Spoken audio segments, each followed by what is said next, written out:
Right. Want to speak for? All right, so I've got 7:06, we've got a quorum, call the meeting to order. And first up, welcome Al, thank you very much for joining us tonight. The floor is yours for a presentation of the Affordable Housing Trust Fund Committee's application for funding.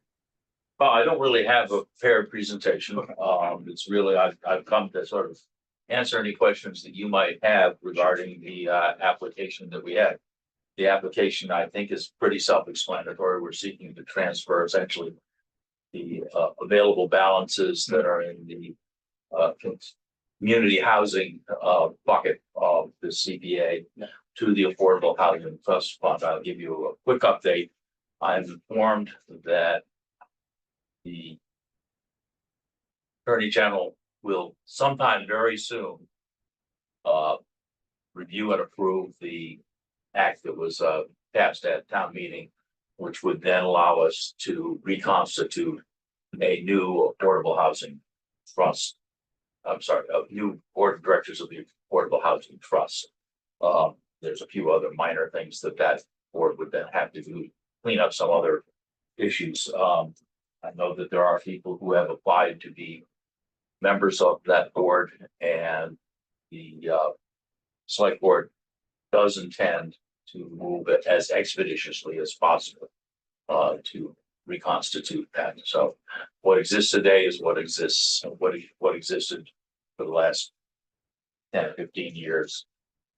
And the limbo has not yet quite been cleared up. So other than that, the application really outlines the state mandated authorities that the trust has and requests that we move those funds, which is, I think, a very common thing to do in the Commonwealth. Okay. So questions, comments from the committee? So Al, there was a letter sent on September 25th. I don't know if you have a copy of that. It outlined some of the from our first technical review that we did. There were some comments and some questions. I don't recall ever seeing it.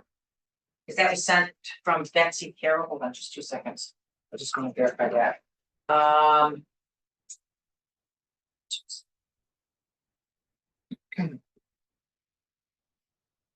Let's see. I just want to verify, Al. That's all. Give me 2 seconds. Question 7 was on 9/25. Okay. It was a problem. It was sent to Al's is yours what? A. Hamilton? Yeah, that's not me. Yes, A. Hamilton. That's you. That's what it was sent to Andrea. Sent my daughter, who's non-existent. Well, Okay. go ahead and ask the questions. So, I'll see what I can do. Well, yeah. Do you want me to just Please. how about I would just read the letter? It was basically consisted of the concerns and the questions we had. Or why don't I just do that? Well, but why don't you got specific questions? Why don't you ask the specific questions? Well, it's these are the comments that we made from our technical review, and I think it would be beneficial for you to hear as well. So the trust submitted, okay. Committee would like some specificity on how the funds will be used. The application only requests the transfer of funds. Once the funds are transferred to the Affordable Housing Trust Fund, there is no requirement, no mechanism for public input. The CPC does afford the public the opportunity through public forums and meetings to voice their opinions and ask questions on affordable housing projects. That's the first one. So can you give some specificity on how the funds will be used? Well, I've laid it out under the 6 items in the application, which are the six of the relevant powers of the trust, which is to purchase real or personal property, construct, renovate, or improve property, programs and payments designed to reduce the cost of affordable housing, programs and payments designed to reduce the cost of acquisition of affordable housing, the payment of advisors and agents related to the acquisition or creation of affordable housing, and in support of or seeking funding for the Affordable Housing Trust Fund. The Board of Trustees is under the same open meeting requirements as this board and all other public bodies. Meet in public session, and we have to record minutes just as you have to record minutes. So is really no difference. The one operationally difference is that the board does on occasion meet in executive session, particularly related to negotiations related to the purchase of real property. And that is a perfectly acceptable thing. Before that purchase can be made, it must be revealed in open session and voted on in open session. So again, these were combined comments. So Grant or Alan, do you want to ask anything on this specific item? Anything further? Just trying to recall the context, excuse me, the context in which that came up, but I think we were wondering about like a strategy on behalf of the Affordable Housing Trust Fund. So like, if you're seeking $400,000, let's just say, would you be seeking to buy a single family home or a duplex, or to construct something, or just the kind of I can tell you, good morning. It is very much an opportunity-based thing. So, for example, today, we actually are in the process of trying to acquire a single-family home using the existing resources of the trust. We have had discussions with one of the developers of a 40B about using trust fund monies to buy down the rental rates on some of the affordable units. Hasn't gone very far because, as you know, we're in a bit of limbo at the moment. The reason that the Affordable Housing Trust exists is because it is very difficult for towns under the normal process actually accomplish anything related to housing or real property. Just to back up for a moment, under your rules, I think they're crazy. The fastest that you could do a bid to buy real property is 7 months. And that's optimistic. And that's the fastest. It could go as long as 20 months. If I made an application today, we would be talking about potentially voting on that in the 2026 annual town meeting. And it would require a 2/3 vote. And then if you wanted to dispose of that property, and that, by the way, is a common model.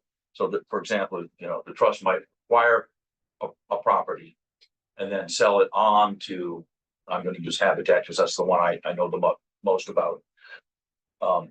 That would require another vote of town meeting, and all of that are authorities that are vested in the trust. So that realistically, if we want to do something and we want to move on either a piece of property, or it really requires, this is the fastest and probably, from a practical perspective, the only way you can do this without having to go through town meeting and that. But we are subject to all of the same procurement rules that any other agency is. We are subject to, getting an education on those as we go along. We are subject to the same open meeting requirements and all of the other sort of safeguards that exist. But that's really the reason why the trust exists in the Commonwealth, because it's really almost impossible for a town outside of the trust to really engage in real property transactions with affordable housing. thanks. So, I think that's why the committee was looking for certainly some more specificity, but probably By the time we get along, this, along the lines of a strategy, that you are correct that there are communities in the Commonwealth that every year sweep all of the funds from the community housing, affordable housing bucket over to an affordable housing trust fund committee. And that would be sort of, you know, at one end, and at the other end, there are communities that require perfect specificity, a project at a location before funding. And you know, I absolutely understand what you've said about the need for this agility in the marketplace, because it's impossible to function without it. So we're trying to strike something of a compromise so that there is at least some idea of what the funds will be spent on.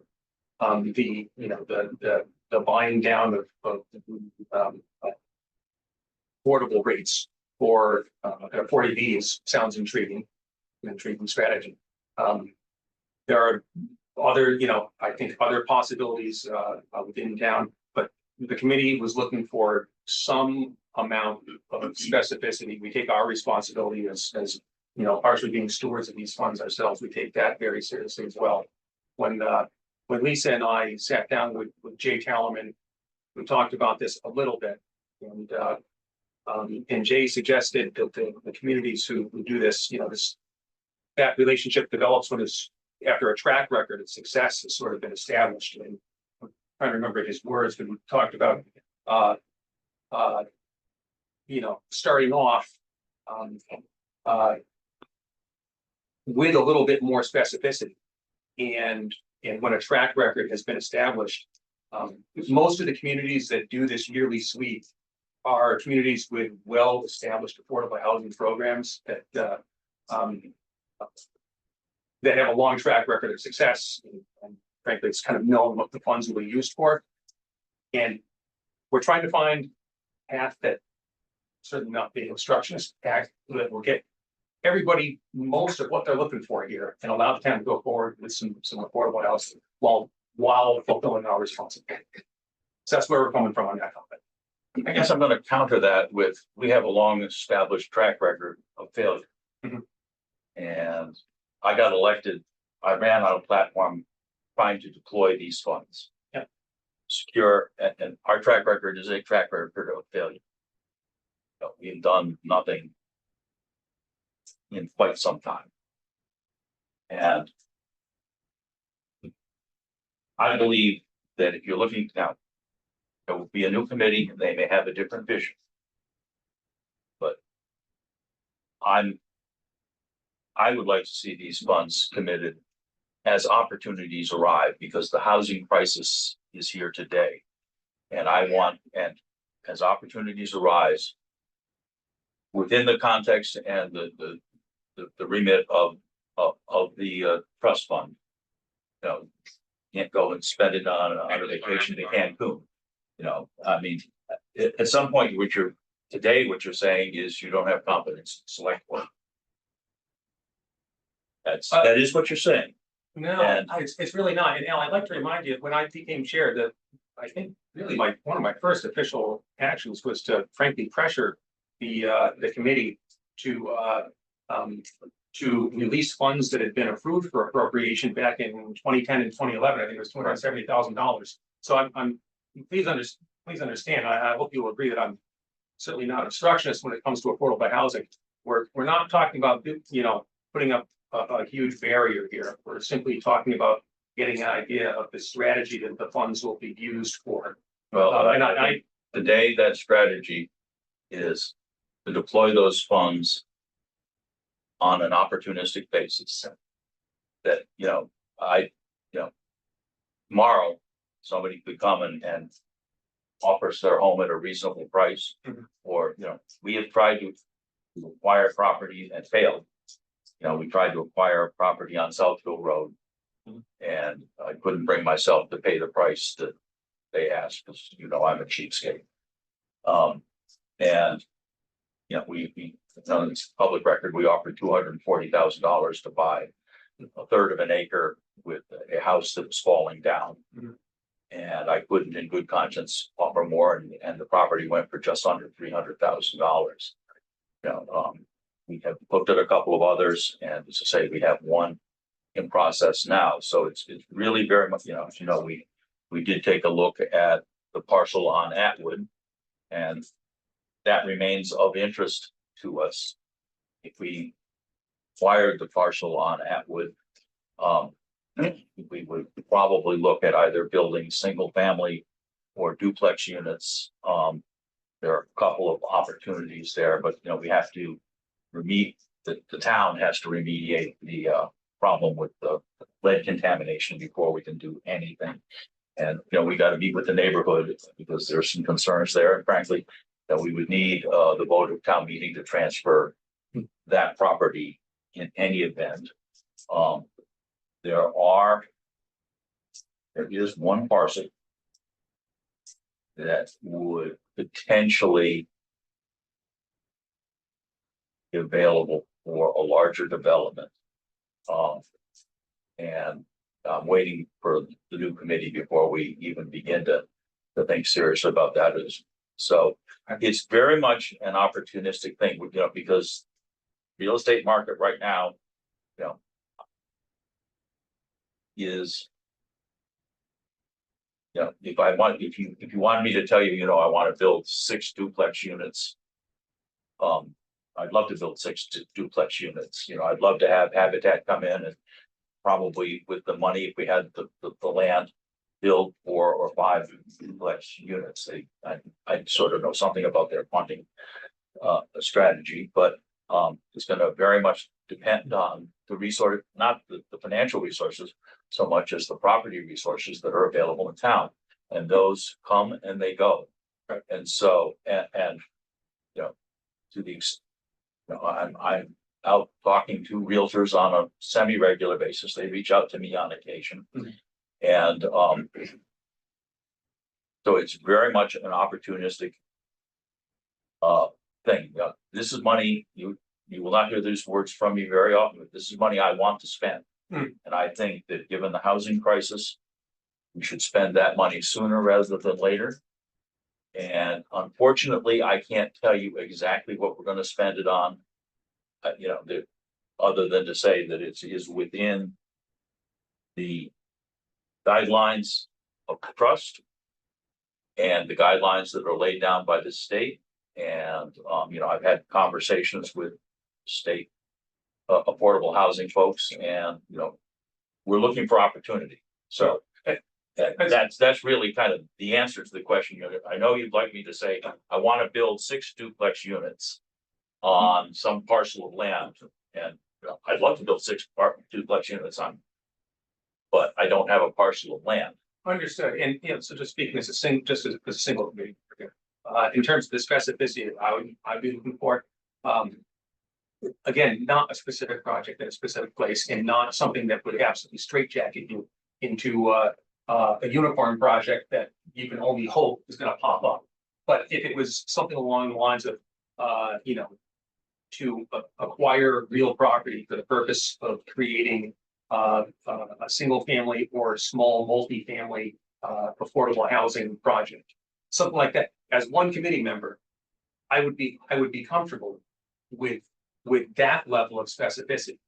Okay, it still leaves you with a lot of room, but it gives the community an idea of what the thinking is for where these funds are going to go, but still leaves Affordable Housing Trust Fund Committee with a lot of flexibility. Again, just one committee member. Well, what we've asked for is. Let me jump in on that too. So, We also just, everyone knows, Doug also has a hand up. Okay. okay, let me just add my point here. So you kind of touched on it, Al, is there's a new committee coming. We don't know, for me, specificity is, we don't know what their vision might be either. I mean, you're looking for very specific people to sit on this. You're looking for people with affordable housing background,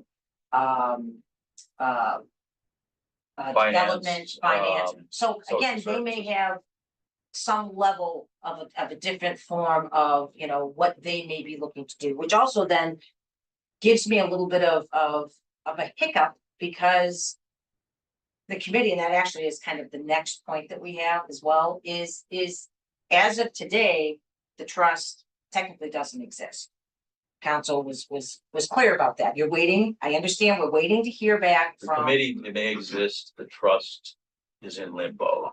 Right, so the trust, at this point, your hands are tied to Yeah. some degree at this point, until the AG and the 90 days or whenever they get it done, you know, allows you guys to meet and create a new board of directors for the trust. So, I mean, I'm a little concerned that there's an application in front of us that is for a trust that technically doesn't exist today. And when the application came in, I'm gonna say this out, when the application came in, everybody believed, including the trust, that that was the case. It was after this that, you know, the concern was raised. So that's why for specificity for me, I would like to know, I know where you're coming from and I appreciate that. And I think those are very good points, but I'd like to also hear from the other group, once you've met and talked about, you know, kind of where you're looking to go and what your vision is. If that makes sense. And again, that's just kind of a blanket statement on kind of what you've said tonight. I mean, you've said that, you know, as Ben said, he's one person, I'm one person, and everybody else would feel differently, but that's why I was looking for some level of specificity. And I understand we don't want to pigeonhole your hands either, because when an opportunity presents itself, you need to be able to jump. So I'll leave it at that, and if, I think we should. Well, give me an example of what you're looking for in terms of specificity. well, what is the trust? I mean, I had a conversation with the Westboro Trust. Great group over there, very happy to have a conversation. And they had like very specific things they were looking to do. Instead of a broad brush that, you know, can go any which way. They were focused on a specific direction. And I guess for me, as one member, that's kind of what I'm looking for, is what your direction is. I want to be able to jump in and support it wholeheartedly. But I don't know what it is today. That's all. And again, that's nothing negative there, because I don't know what the other 4 members, I think it is, or is it 6 members? It'd be four. 4, okay. I know. Well, they don't exist Yeah. today, so. Right, exactly. So let's, Doug, you had your hand up for a while. My apologies. Please. Yep, no problem. Can you guys hear me okay? Yep. Yes, very well. Okay, good. So again, just more for background. So I've been on SHOPC for over 2.5 years, also most recently chair. And speaking to the need of being able to move quick is very important if we're going to achieve any kind of affordable housing options. You know, real estate's in a matter of months, right? Short months, not years. And so if the Affordable Housing Trust does not have direct access to these funds, we will just continue to miss opportunities. And some of them may not just be affordable housing opportunities, but also historic preservation opportunities. So at one point, there was a home on Porterville Road that was near the cemetery that came up for sale, and it moved very quickly. We also will miss out on opportunities of Chapter 61A parcels that are basically farmland that have a special tax district, and there is a kind of a right of first offer to the town. Now, some of these might be too expensive for this fund or these funds, but again, you know, so I think the inability of the Affordable Housing Trust Fund to have access to these funds directly, I'm just going to say it really basically will mean you won't have affordable housing or affordable housing opportunities, because these just take way too long otherwise. So I just want to be clear, and I've seen that directly over the last 2.5 years. So I guess that's kind of comment 1.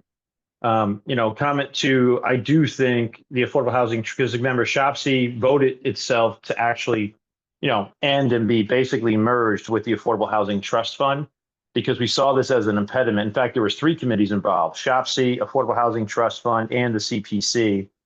And the goal was really to streamline and be able to take action quickly. And so I just, you know, again, I think the theme here at the last town meeting was really around that type of theme. And I think also, you know, again, the Affordable Housing Trust, you know, to echo what Al is saying, is a, you know, a separate board, right? That is, you know, public meeting, public law, with meeting minutes, and everything else. And similar to this board, is empowered to, you know, very specific powers that it's basically been geared to do. So I just would say, I mean, I think if the funds aren't transferred, you're basically neutralizing the board, or really limiting its ability to do it. And I do appreciate the need for wanting more specifics around it, but the 16 powers are very defined. Because otherwise you are really you're also maybe creating a gray area where the new board may not know how to act, right? So if it doesn't exactly fit into a box because you guys are putting guardrails around it, I think it could just create a lot of confusion. So just as, the town trusts this board, I do think the town would trust also the Affordable Housing Trust as well. But again, those are my thoughts. But the first and foremost is really about the Shopsy experience. And very frustrating to be on a board for 2.5 years and really not have any real power to do anything of much. And that, I think, is something I think we should all try to avoid. Thank you very much. Yeah. I would like to sort of just comment very briefly on, say, the 61A. As an affordable housing trust, we could in fact go and say to the property owner, we'd like, for the benefit of the community, to carve out a chunk of this of one of these parcels and use it for affordable housing. Now, if we have no money, we don't have a seat at the table. Period. Full stop. I mean, if you say, well, all right, but, in 10 months we can have money. You don't have a seat at the table. It's really, we cannot be effective unless the counterparty understands that we actually have resources available to us and so,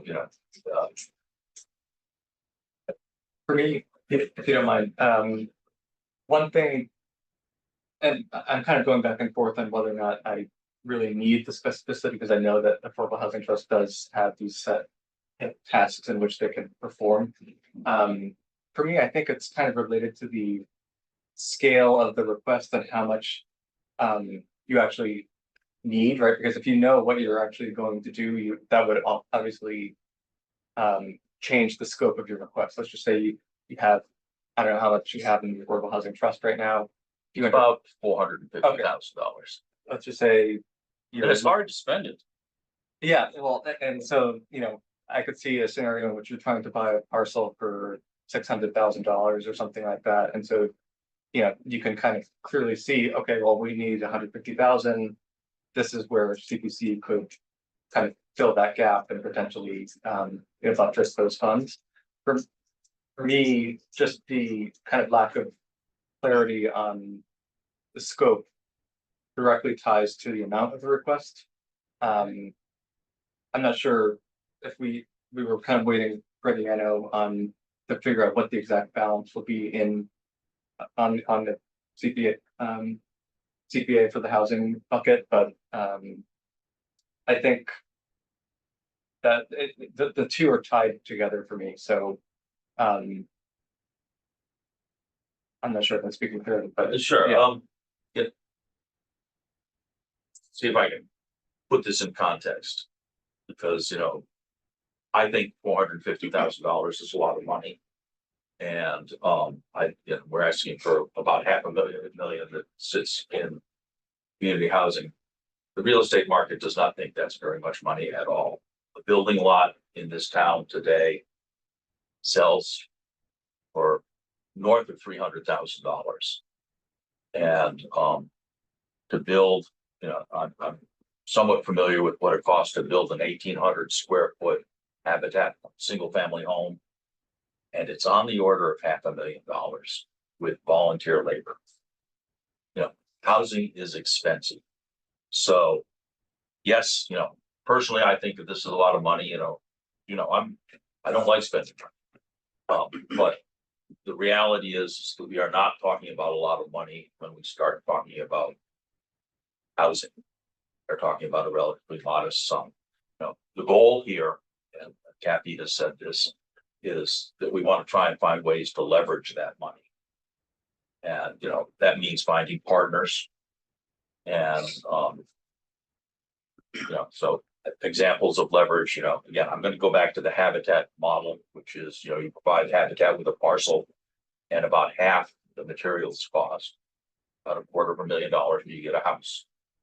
Now you have to buy the parcel. So that was what made the Atwood parcel so intriguing, because we already owned it.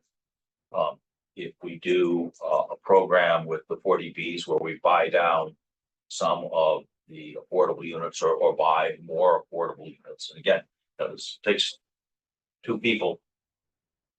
I've done the back of the envelope calculation on what it's going to cost per unit.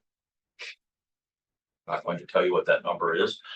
It's bigger than the bread basket. And I'm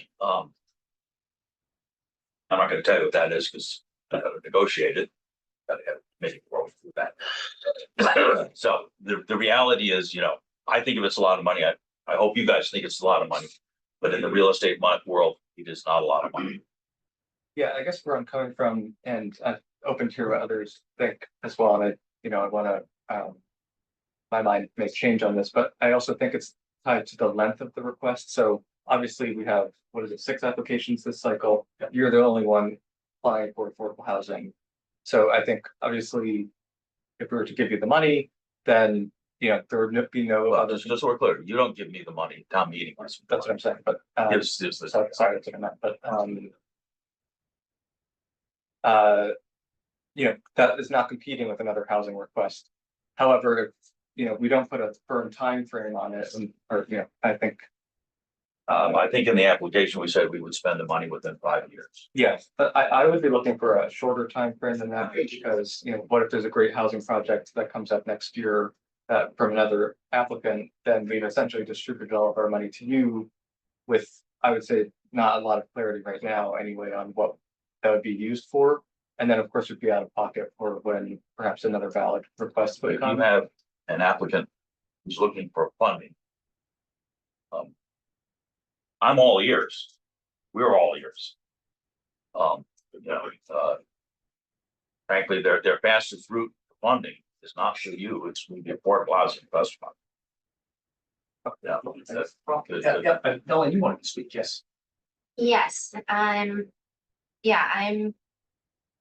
torn is what I'll say. I very much appreciate how quickly these things need to move. And understand the frustration that I've heard from you and from Doug on wanting to do something to tackle this problem and not having the resources to do so. But the issue of specificity to me is not about a project, it's about understanding a vision and a strategy for a reforming committee. And as you just said, the vision of the other folks who will be on this committee may be different from yours. And so what we see in other towns that have longstanding trust funds is often a goal, a strategy document, an action plan that lays out what their vision is. What elements of their housing production plan are they focusing on? We understand the allowable uses of this funding, but I think there can be very different uses in terms of, is that an ownership or rental strategy? What's the income targeting? And those things don't have to be tied to a specific project. But to be able to understand what the overall goals of the trust fund are and what you're hoping to focus this money towards, something that I feel I need to understand more. Thank you. So do you want to continue through Yeah. the, So we've kind of touched on some, but Al, Yes. and I'll get you a copy of this, actually. Can you? Betsy sent it out, Ben? Yes. If you could just forward it to Al, then you'll have it on your email. One of the things we've already kind of touched on this, when the town voted to create the Affordable Housing Trust Fund in 2005, it was never sent to the Attorney General's office to sign off on it and become a bylaw. This is in the process of being done. That could take up to 90 days after the fall town meeting. Question raised if it is presently considered a legitimate trust fund and has the authority to submit an application, and that the CPC has the authority to vote to approve this application to go to town meeting. The caveat on that was those were questions from town council. So, but again, I'm letting you know what was in the letter. Yeah. Um, The committee certainly exists. Whether it has the authorities of the trust fund is a separate question. So the committee has in fact submitted, a town committee has submitted the application. I suspect that one of the first things would be that, we're gonna have, we got some cleanup when we get the, Okay, and again, that was just, this was in the letter, that's all. The next point was the committee would like to hear from the new members of the Affordable Housing Trust Fund Committee and receive an updated revised application from them. Would like to know what their plans are for these funds. The next point was the committee discussed the restriction of these funds once they are transferred. If the funds were used to purchase a home and then the home is sold, the funds are returned to the Community Preservation Committee, not the trust. The trust is obligated to not spend this funding on anything other than CPA allowable uses. This is a requirement for submitting an annual report to the Department of Revenue reporting how the trust monies are spent. You're aware yeah, of that. that's part of our obligation. Grant agreement, according to Jay Tallerman, Town Council, you cannot have grant agreements with the town entity. However, the Community Preservation Coalition, as well as Shelley Goring and the Department of Revenue have said that it is imperative to have a grant agreement with an affordable housing trust fund. Freddie Gillespie will investigate this more and report back to the CPC. She will also resend the link to Shelley Goring's presentation on affordable housing trust funds to the CPC. The link is also included in the CPC handbook. Again, these are more so talking points now. Yeah, Next. I have to defer to town council. on that. Right. Next, it is not up to the CPC to monitor how the trust spends the money once it's been transferred. Question, who monitors the money after it's been transferred? The answer to that is the same bodies that monitor the expenditures of all funds. Which is, Ms. McAuliffe and Mr. Is our town accountant, the board is ultimately answerable to the select board, which is the appointing authority. And is constrained by state law. The next point I think is already moved. Committee agreed that the application is premature to be presented at the special town meeting. And that's long gone anyway. The committee would like more detailed budget numbers. They have not been provided how much the trust is requesting. I think I've been very specific about that, which is the available balance. Okay, well, I think they were looking for what the number, but okay. I can tell you, I can Um, get you that number, but go ahead. I think we have that tonight. Okay, I'm almost done. Do you want me to just finish so Yes, we can please. go back to there? And then what are the priorities for use of this money? I think Ellen kind of touched on that as well as Grant. And lastly, would like there to be a strict timeline with the use of the funds. We kind of talked about that too. The committee does not want this money to sit in the trust for years. Application states a 5-year timeline, but the committee would like to revise that to 1 or 2 years with options to extend it for a year. This would allow the money to be spent if the trust does not have a project. Ben Smith reminded the committee that the affordable housing projects do not have to come just from the trust. So that was the gist of the letter out. So. So, we do have a hand raised, but I don't know if we want to finish us first and then so that, Well, first, anything further right now from the committee? Before I call another public. I just have one question. Yes, please. I want to be sure, and Freddie, I don't know if you've asked about this, is buying down a unit an allowable use under, okay, so we already have the answer to that. Okay, good. I already checked out. what you Okay. said. There's Perfect. a pretty wide universe of things that are allowable, like Okay. rental assistance, down payment assistance, low interest rate loans. There's a whole universe of things. I think Ellen, you kind of touched on that. This could come under sort of the overall strategy of the committee, what avenue they're seeking for. That's sort of along the lines of what I was looking for also. That's a strategy. So before I call the member of the public, Ellen, is there anything that you would like to comment on? No, I think I've said my piece. Thank you. So yes, Grant, please, it's Kristen Levault, and allowing you to speak now. Hi, can you hear me, Grant? Yeah. Hi, Kristen Levault, 12 Southwood Drive, speaking as a citizen. I'll try to keep this quick. I think I mostly have questions just to make sure I'm understanding along with a few points. I understand you can't answer those questions necessarily tonight, so maybe for the next discussion.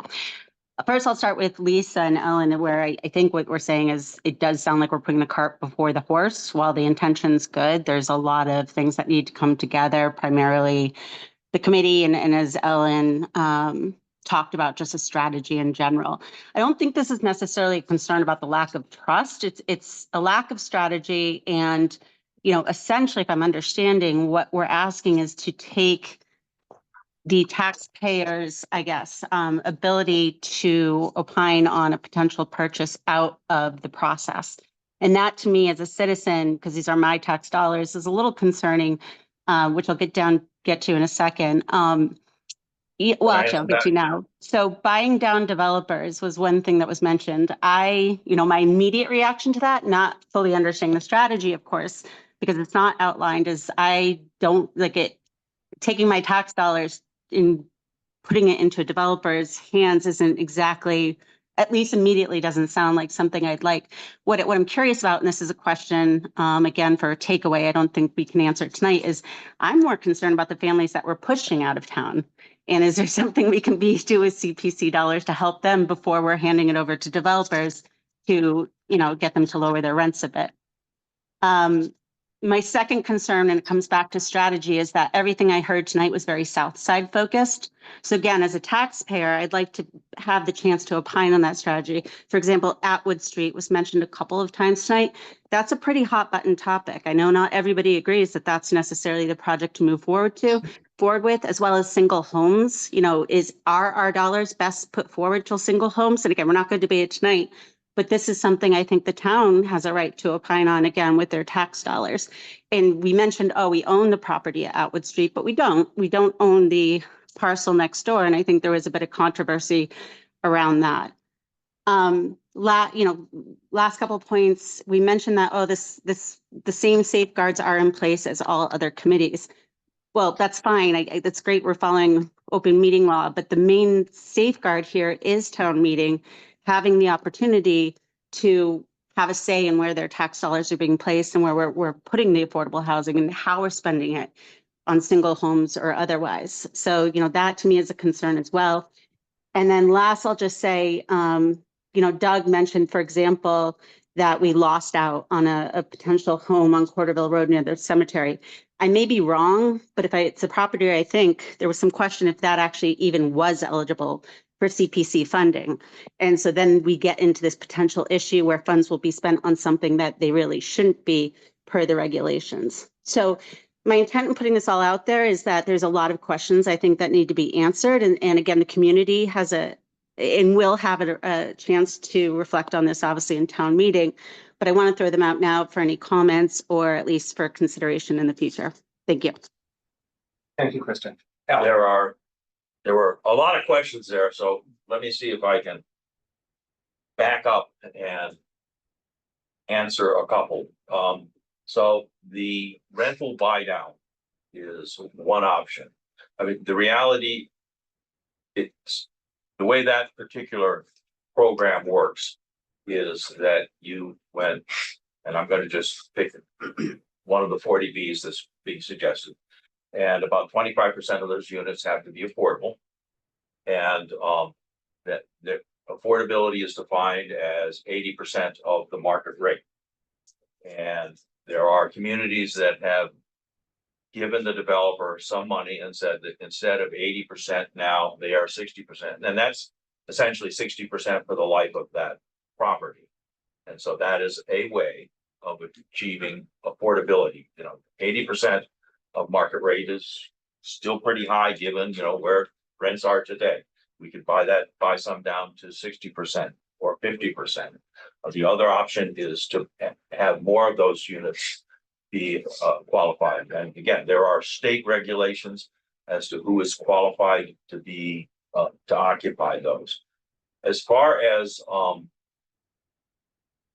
the Affordable Housing Trust Fund cannot buy property without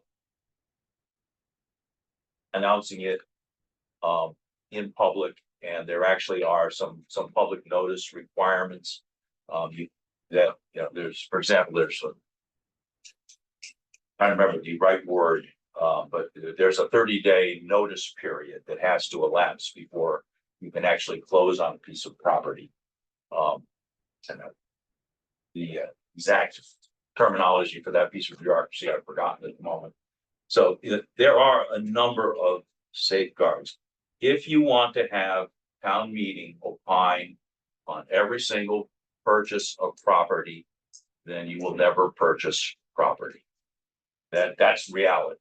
That's not me trying to be power hungry because it's simply the reality. If you want to do nothing with respect to affordable housing and acquiring property for affordable housing, then, just make it subject to a 2/3 vote of town meeting.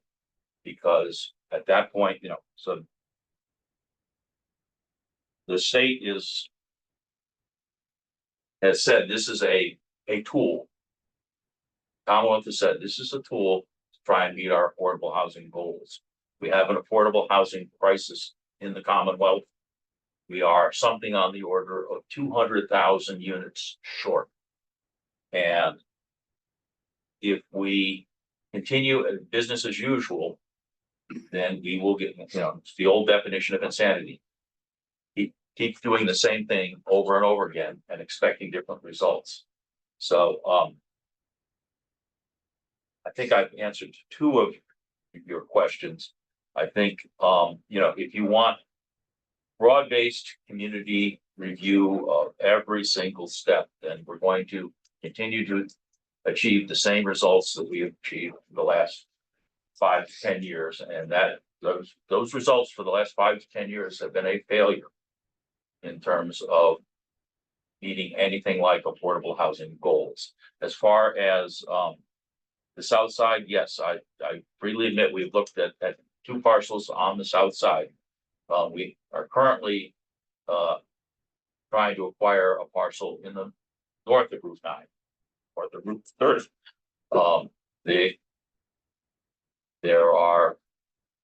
We are not maniacally focused on the south side. And I'm certainly sympathetic to the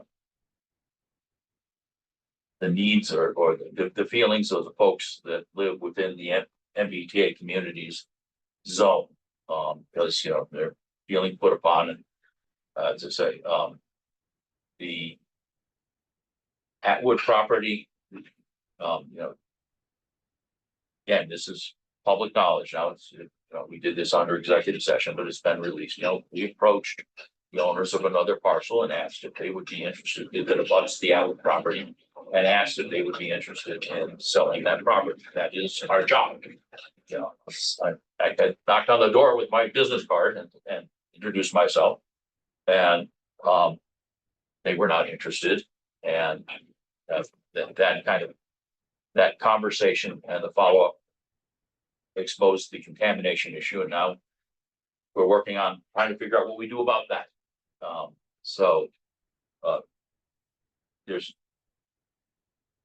There are parcels north of Route 9 that are under active consideration, and we're not focused particularly on one part of town or another. We're focused on the whole.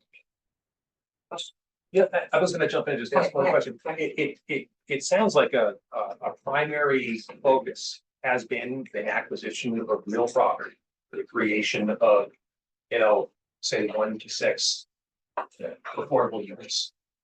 I mean, is that seems like So this is now a personal bias. Yeah. And no, is that we can't solve the affordable housing problem by simply rearranging the deck chairs on the Titanic. If I buy a unit that already exists, we haven't really increased the stock. The way you solve the affordable housing crisis is by increasing the stock of housing. Otherwise, I went and looked at another property in town, and it was a piece of rental property. There were 2 units in it, and it turned out to be 2 of the more affordable units in the town. And I said to myself, these are already some of the most affordable rental units in the side. If we buy it, how are we really making the world better off? And the answer is, we just be changing landlords. And we don't want, as a town, I don't think we want to be landlords.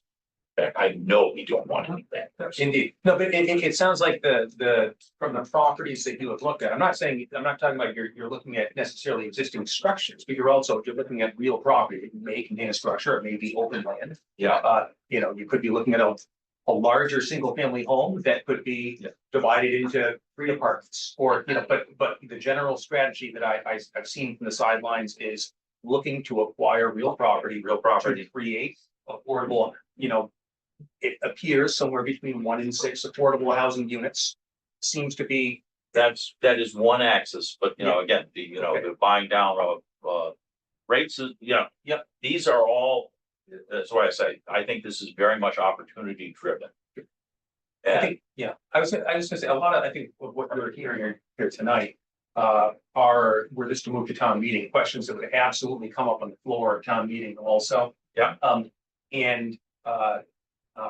Doug called this, and I think rightfully so, putting guardrails on it to some extent.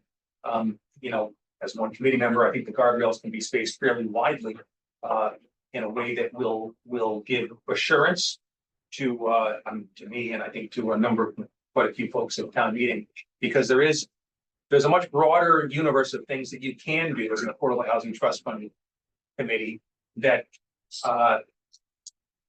things like, down payment assistance, rental assistance, and a whole host of other things that may not be as broadly supported, let's say. So, but I've already, said my piece on this. That's sort of what I was envisioning as a strategy, like that type of specificity, something that's not tying your hands, but gives an inkling, gives folks an idea of what will be done. With that, Lisa, you can. Just 2 points. I actually don't have nothing to say here. And I'd be interested to know, I have a general idea of what the 80% AMI is in Southborough. I've said many times, I'm a huge advocate of helping the mom that's working her tail off, that can't afford to live, if 80% doesn't cut it, because she doesn't come close to making what that number is. Right. But she wants to give her kids every opportunity in the world. That's who I'm hopeful the trust will be able to help. So I'm just curious if you could find out what the numbers would be for income based on a 60% and a 50%. well, remember that the 60 and the 50 is percent of market rate. Correct. It's not AMI based. Okay. It's the AMI, which is the income. Median income, yeah? Yeah, yes, 80% of the median income in this town is about $100,000. Yeah.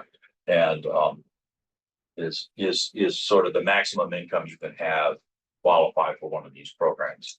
You still have to be able to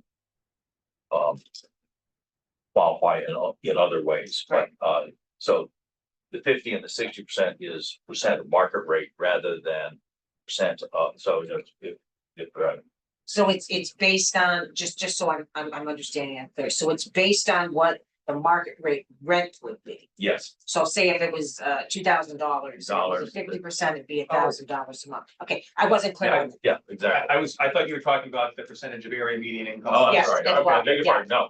No, this is, so this particular type of program, you give the developer X dollars.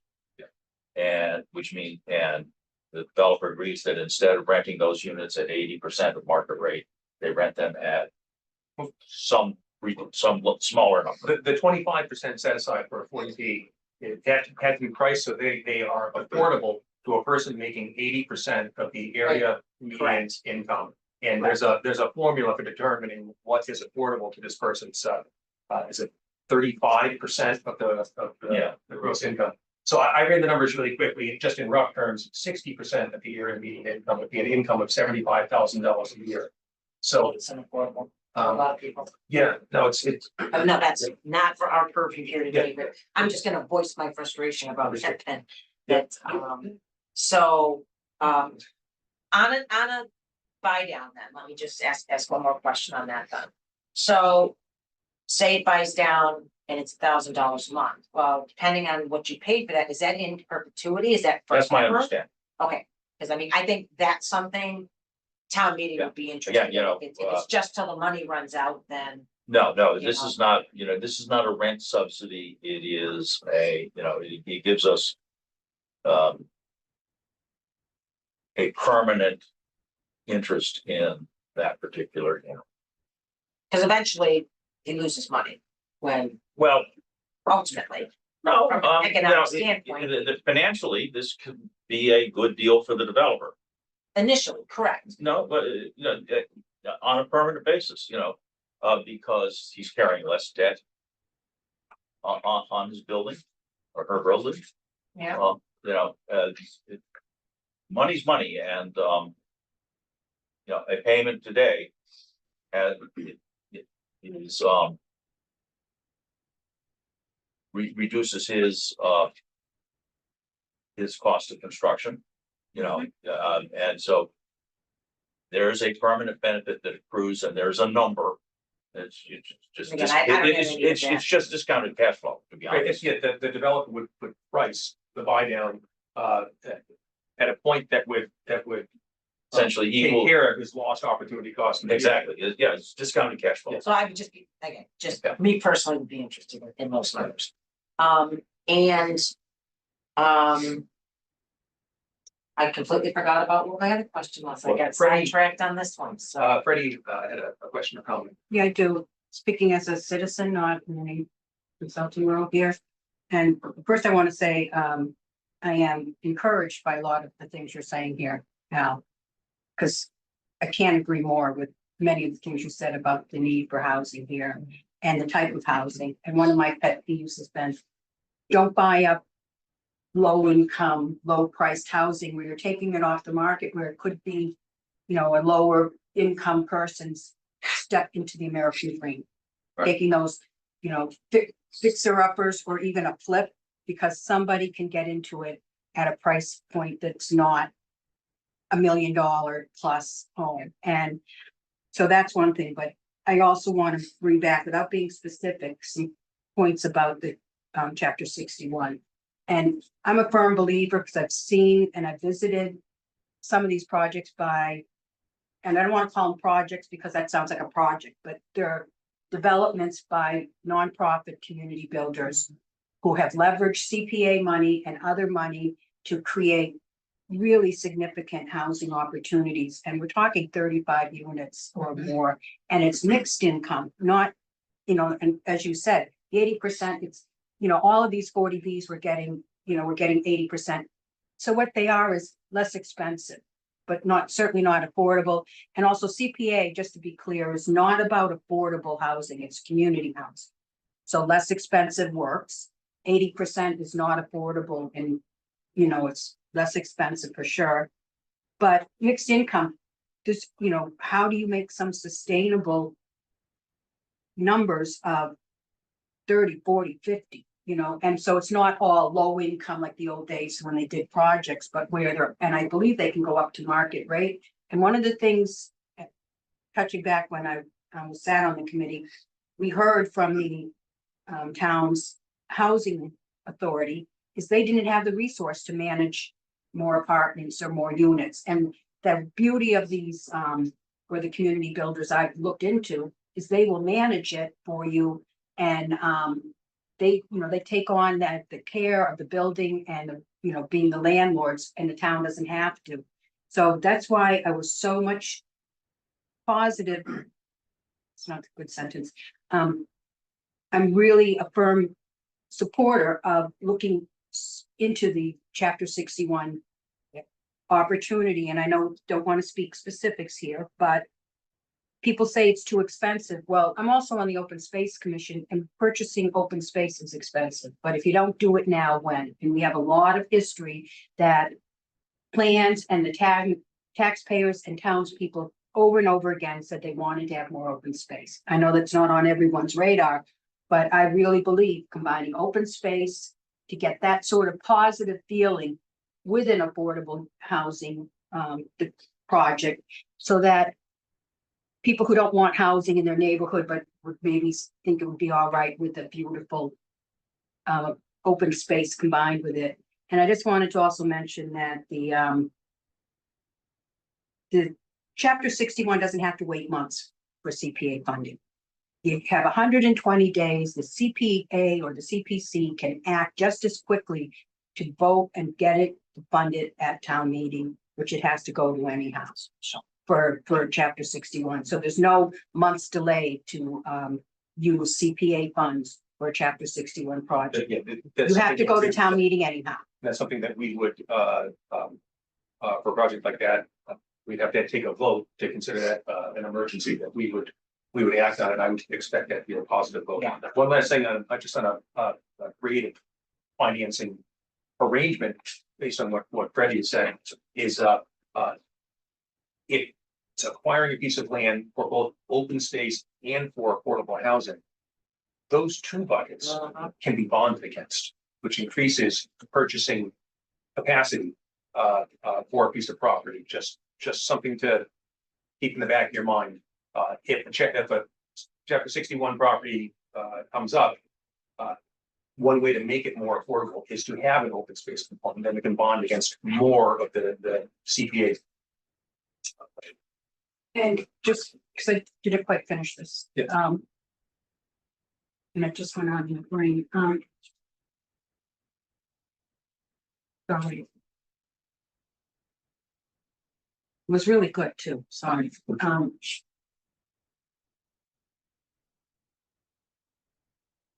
Okay. It's gone. With that, Grant, are there any hands up in the audience right now? No, there are not, okay. Any other questions, comments, or concerns from the committee, I will just make one then if I can. please? I think it would be important for us as we move forward to follow up with the questions for council. Yep. So I would put that as a priority. Okay, Um, we can go on a Wednesday and, So it's back. By the way. oh, please. The other thing I point out is that the bucket is 10% set aside just for affordable housing. Yep. If you had a project and there were funds available, Oh, we would go into the. you could go into any other, Yeah. into the unreserved for other things. Or say, a purchase of land of the magnitude of chapter 61. And I don't see you getting 35 units any other way. Okay, that was it from the committee. Al, any final words? Nope. Okay, Thank you for coming. thank you so much for coming in tonight. Good conversation. We like good conversations. Absolutely. All right. Truck. Yes, yep. Okay, so next up on the agenda, updates in timeline for our 2025 applications. Nate, I got your email week and a half ago. You had some great news, which is you found a donor vehicle. Yep, we got a donor truck. Because you had spoken about it with the swapping out the gasoline engine for diesel, and I think you would need to do a transmission with that also. And you found both of those parts and potentially other parts that could be used in a restoration. Yep, we purchased a donor vehicle through municipal auction a couple weeks ago for $775. So it's very cheap for considering how much money it could actually save us, save the project. But yeah, it has the engine we're looking for, has the transmission we're looking for, and a lot of the components on it.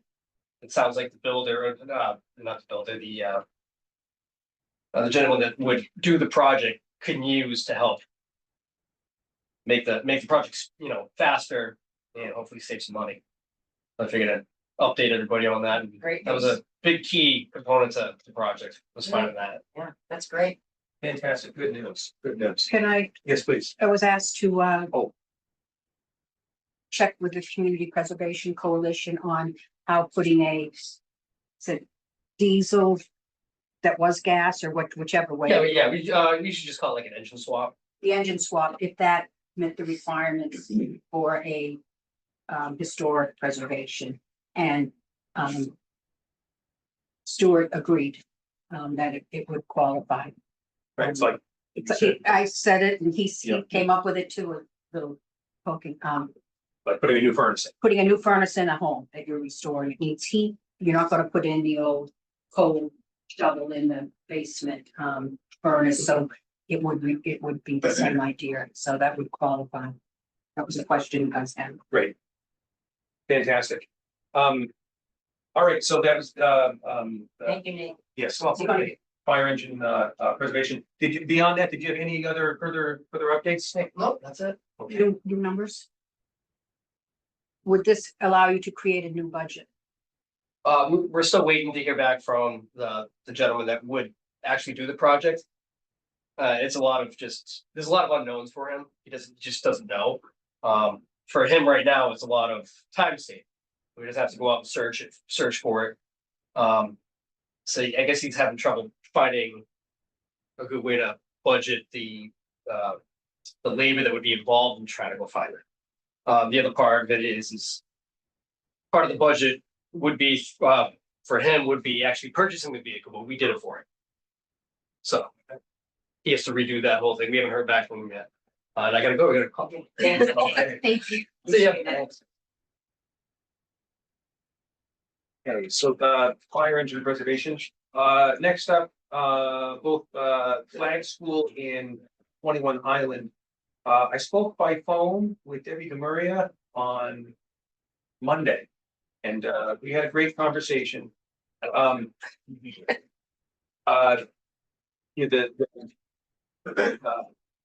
the select board, I think, has been fairly clear that they will not be issuing a letter giving site control for these applications. So at this point, the applications are they're incomplete, and we're simply unable to act on them.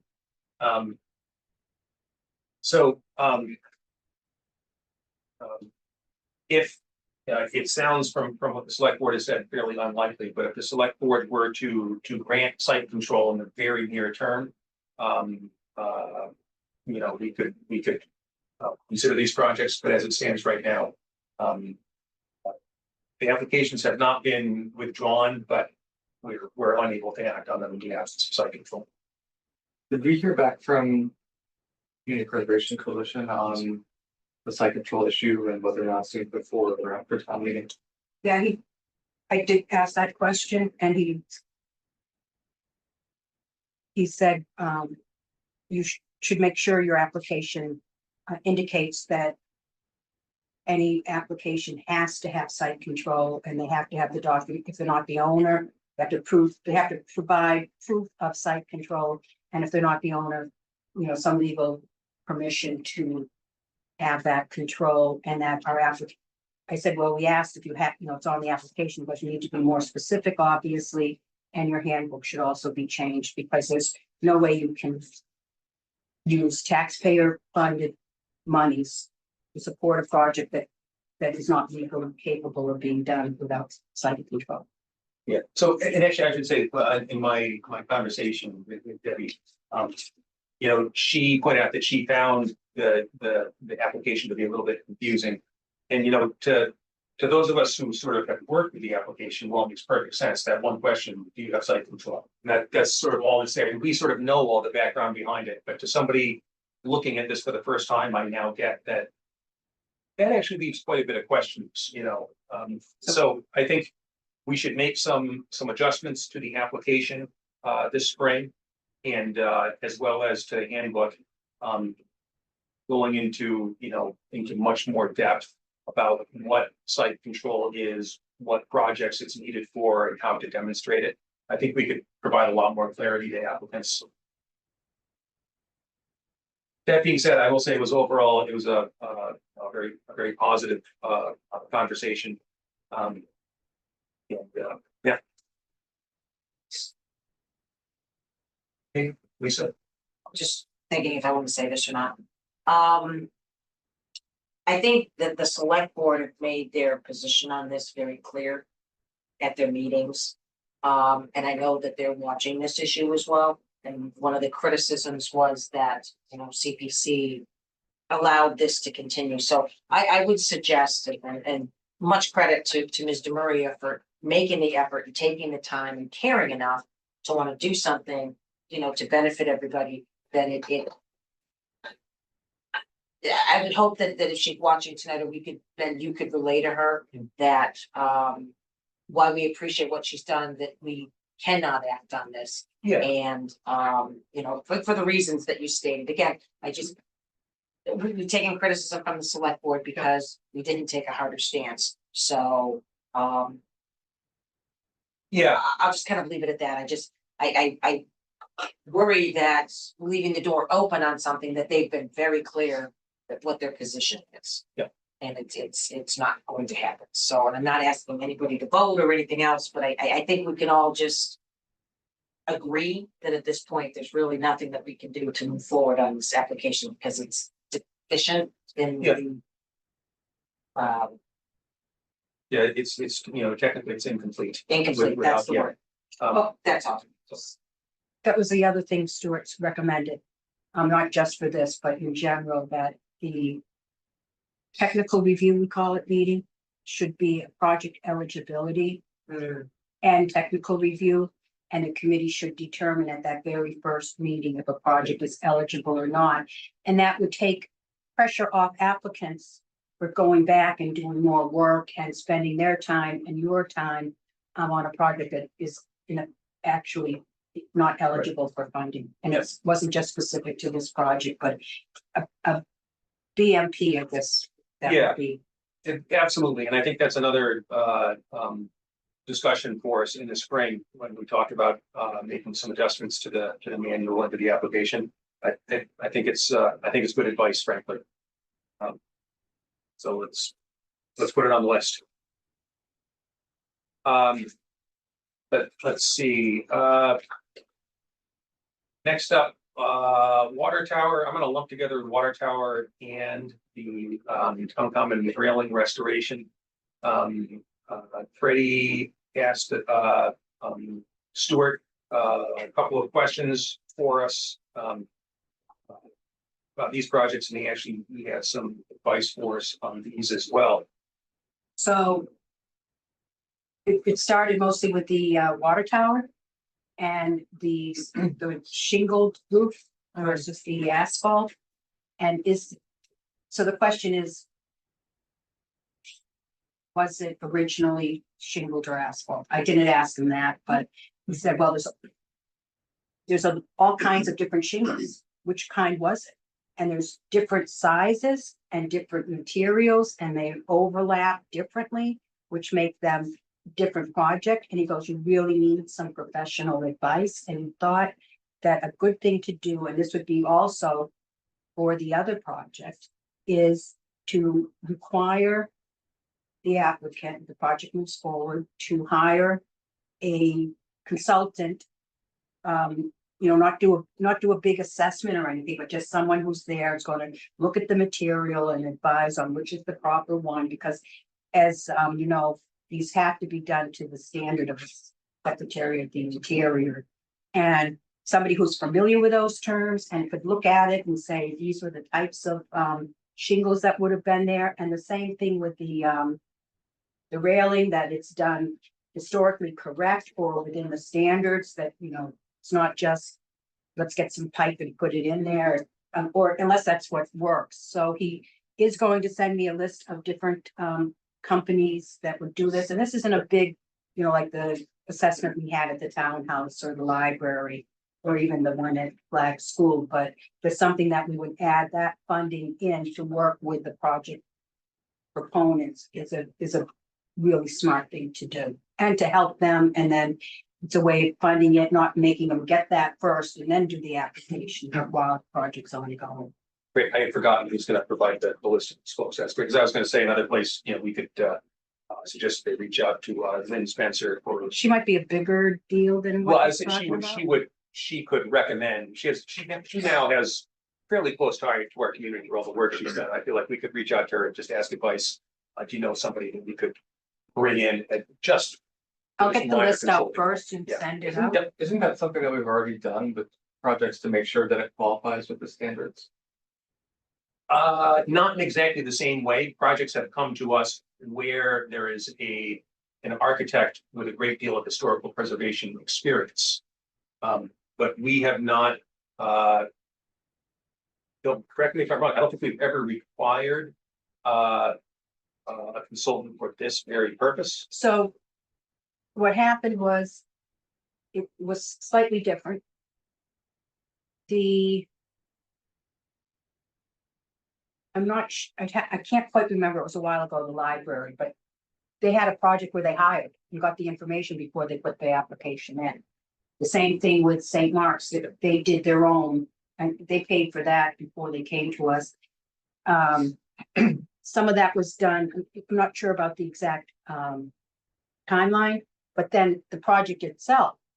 For something as big as the townhouse or the library, they hired Lynn Spencer to be part of their, contractors or whatever to, as they were doing the project. So that's a little bit different than on a bigger scale because, the townhouse, and that was, I'm not sure how. It was tens and tens of thousands of dollars and we're still.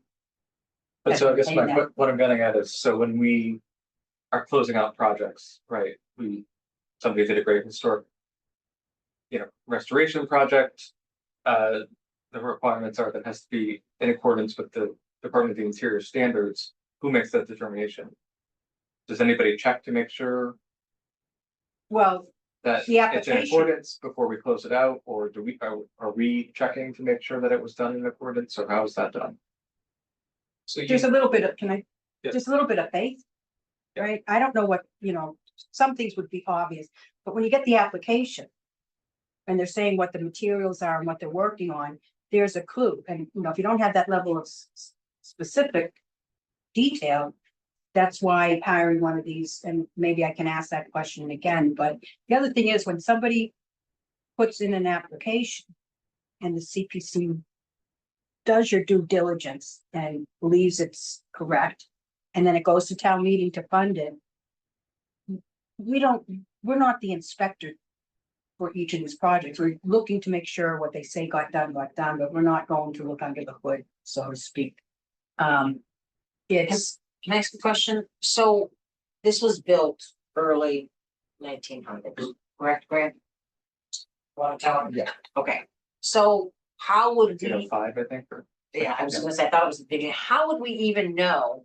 What the roof may or may not have been then, because I imagine it's changed and been reshingled and redone and whatnot. Yeah, so In the last, in terms of Right. asphalt was invented the year that it was built. okay, So it's very unlikely that it was asphalt, but Right. when Kevin was here, he was talking about, he doesn't know if it was cedar or slate Right. or whatever. right, So, and there's also no early photos of it. right, so it's hard to know. but an expert may know by looking at, I don't know how they would know. Yeah. May know, and then also may use their expertise to say, this is a good fit for this type of building, or what would have been done in that area. Fair I enough. mean, was it exactly, I know. but I think Kevin was looking at slate, and I think when he was talking, he was saying slate probably wasn't used. Right. So then right there, that's but if somebody came up and said, oh, no, of course, a historic, I mean, people who are in the field have knowledge, Have we an don't, idea. we I don't get even know. I get it. Well, I think that's a good idea. I guess then what I'm getting at is, should we also do that on the back end to say, so we have someone who knows what those standards are. Who can help it on the front end during the application or, advising, but should we also do it to make sure that whatever restoration is done was done in compliance? Could we put in the warrant article itself that it has to be restored? In the, was it the To the Secretary of the Interior standards, standards? that's a requirement, yes. that's a requirement. For what you're saying, Okay. just. You would. Put this in, that person would be like working with them, like, beginning end, and then maybe giving a report or something at some point, and they're going to, you could even put in the, warrant article that they work to the standard, to the Secretary of the Interior standards as defined by a consultant, and that whoever, I'm not sure what the terminology is. Yeah. And then that you're putting in extra, what Stuart said is you put in extra funds to pay for that beyond what they asked for, so that it would be, and he thought it'd be like 5, I don't know, he didn't think it would be tens of thousands of That may dollars. cost more than the actual. And- So, The CPC never goes and checks projects really, except for like with the basketball court. Where we when that do a was- drive-by. You Yeah. drove by and there was big puddles in the middle, and like that's not right, it's a brand new court, so they went back and they did some more work on it.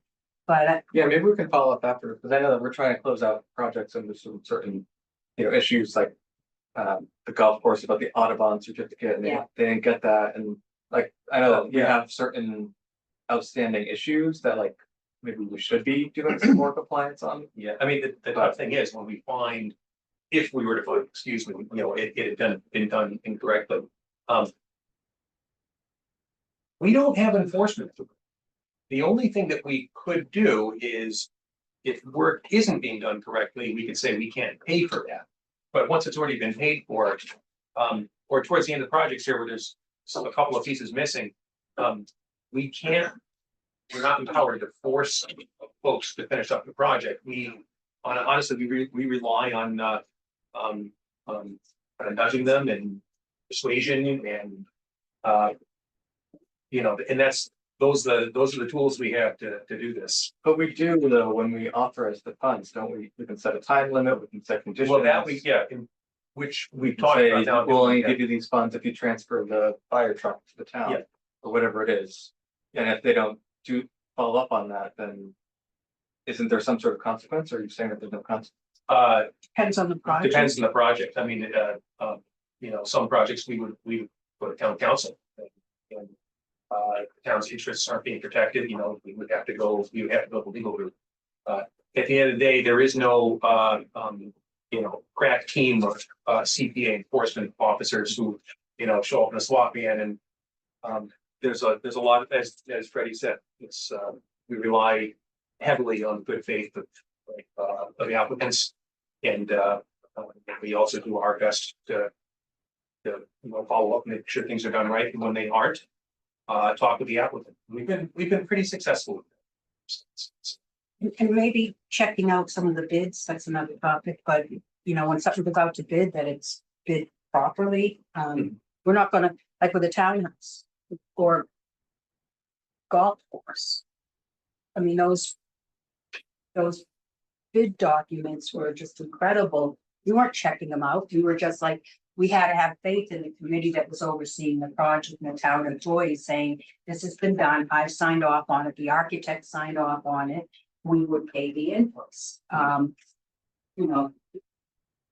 There's a level of the level of trust that people are doing their job. And so far, I mean, look at the townhouse, I never went in and checked the joists or how stuff was installed or the windows, but it is a beautiful building now. Now down the road, maybe somebody will say, oh, look at that corner, but for the overall, I was in Brian's office, Brian Valentine's, oh my God, those windows. Like, just stunningly beautiful from the inside anyway. Oh, thank you. So those are 5 of the projects. The 6th project, of course, we spoke about tonight with Mr. Hamilton. So that, the current state of our applications for annual town meeting 2025. So the next important piece of all of this is our next agenda item, which is our fiscal year 2025 budget, which Freddie has been hard at work on with both Carla and Brian, trying to get a handle on it. So I'm sorry, I live in this little valley and all, they call it, Verizon tells me it's a no trouble zone. And sometimes on rainy days, I just don't have any service. I'm sorry to Sarah and Doug, because I don't have a copy for you that you can see right now, because I couldn't email it.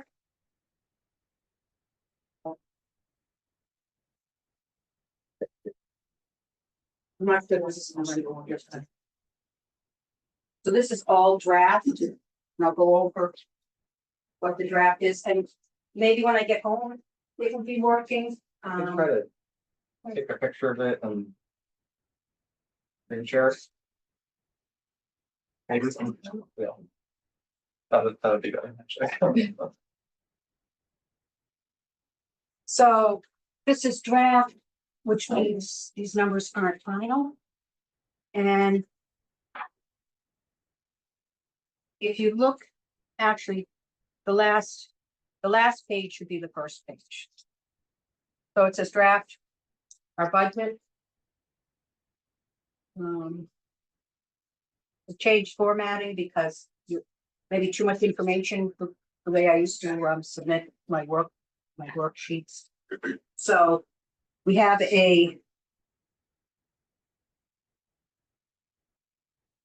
estimated surcharge receipts for next year. It's based on Brian Ballantyne telling me what was billed out last year, which is different than what we put in our budget because they're the real numbers. And then we have gone over and we'll look at it again, but 3.5% seems to be the average of how much every year the tax goes up. So we increase it by that amount to get to 475, 680. The next number, I'm going to have to come back and do a little more digging. It's a guess. I've been really good over the years, though. Last year it's not a guess. I used my best information and came up because DOR doesn't give their estimate until like next spring, even after town meeting, of how much the state match percentage might be. So last year we did 15%. It came in at 18%, 18 something. So I'm doing 15% this year, but it might need to go down to less than that. And there's that. So we have the total project projected revenue. Then you have to take the set-asides out for each of the buckets plus the admin money. And then last year we started based on information from town council, and then some other DOR had an example of paying your bonds out of your budget, not using a separate account. So we take it right out of there. It's not this format, but you remember last year. So we have all of the annual debt for our bonds. I shouldn't say all. We have all of the annual debt for fiscal year 26. And that comes up to 270,000 plus the 190 for the set aside. You subtract that from the total projected revenue, and that leaves you with 83,694. That is what is available to spend on any unrestricted project. Just give me one. Sarah, can you see the screen with the document on it? I can see it. Yes, I can see. Yeah, I can see it. Thank you. Okay. Quick thought. Thank you. So thank you. And I'll send this out tomorrow or as soon as I get service again. So what that means is after we pay our bonds and put the set asides, there's 83,000 in the budgeted reserve for fiscal year 26, or to use on other projects, right? So then if you go to the page that says draft, fund balances available for appropriations. And most of these, the fiscal year 25 balances came from Carla. And then I added in the projections for the budget for fiscal year 26. So, and I'm not sure why this is, it's a little bit out of alignment, but historic has a zero balance now, and it will just have what the set aside is. And then open space and housing both get bumped up by the 54,461. So those are those buckets. So there's the CPA fund balance, and I need to review this number with Carla. I had a couple of questions, but she's sent me this at $503,315.72. So last year, when we did the budget that we went over, the annual budget, what was left after the bond payments and the surcharges, that gets dumped into a thing called the budgeted reserve. So that was fiscal year 25's budgeted reserve. That's the 83,960. No. No? It's 106 to 74. Excuse You see? Yeah. Fiscal year 25. So that was last year. We put that into the account because, and the reason we do that, if you don't spend it, then what you need to do is you can't spend it until the tax rate gets set following year. So this gives you more flexibility if you need to use it. this special town meeting that comes up. For chapter 61, for example. But the next thing is, there's a bond. Brian, we're gonna talk about. Well, I'll talk about the bond here. The townhouse, and I had not caught this earlier. We authorized $2,030,000, I believe it was, for the bond on the townhouse restoration. He took a bond out for 1.5. And I thought that, and I have a whole 20-year schedule, but he didn't bond the full amount. And so then each year, when he needed more, this last year, he needed more funds because we'd gone through all that. He took a short-term bond out. So that interest is due in fiscal year 25. So I used the fiscal year 25 budgeted reserve to pay that bond. And we'll get more about that bond later, but because there's still, that's a $500,000 bond. And we still are going to see that added to our bond rate in the future, but there's more about that. Is that at a higher rate because it's shorter term than a long term bond? In terms It's- of cost. So bonds are very interesting. It's not paying any principal. You're just paying interest. These short-term bonds, and we run into it a lot when we bond projects. Often Brian doesn't put it out into a bond. It's short-term for a long time. We're not paying off any principal, which makes my head spin, except for he waits till he gets a big package together, the best deal he can get, and overall, with his expertise, we're paying less than if he just bonded it right away to get it bonded. He tends to bundle them together, so we're not getting a $500,000 bond, but together, a bunch together, guys, yeah, $6 million. Yeah. And our interest would be lower based on what he's doing and what he knows as an expert. So then, underneath that, you have the fiscal year 26 budgeted reserve. That was what was left after from our budget that, first page we went over. And that becomes 83,694.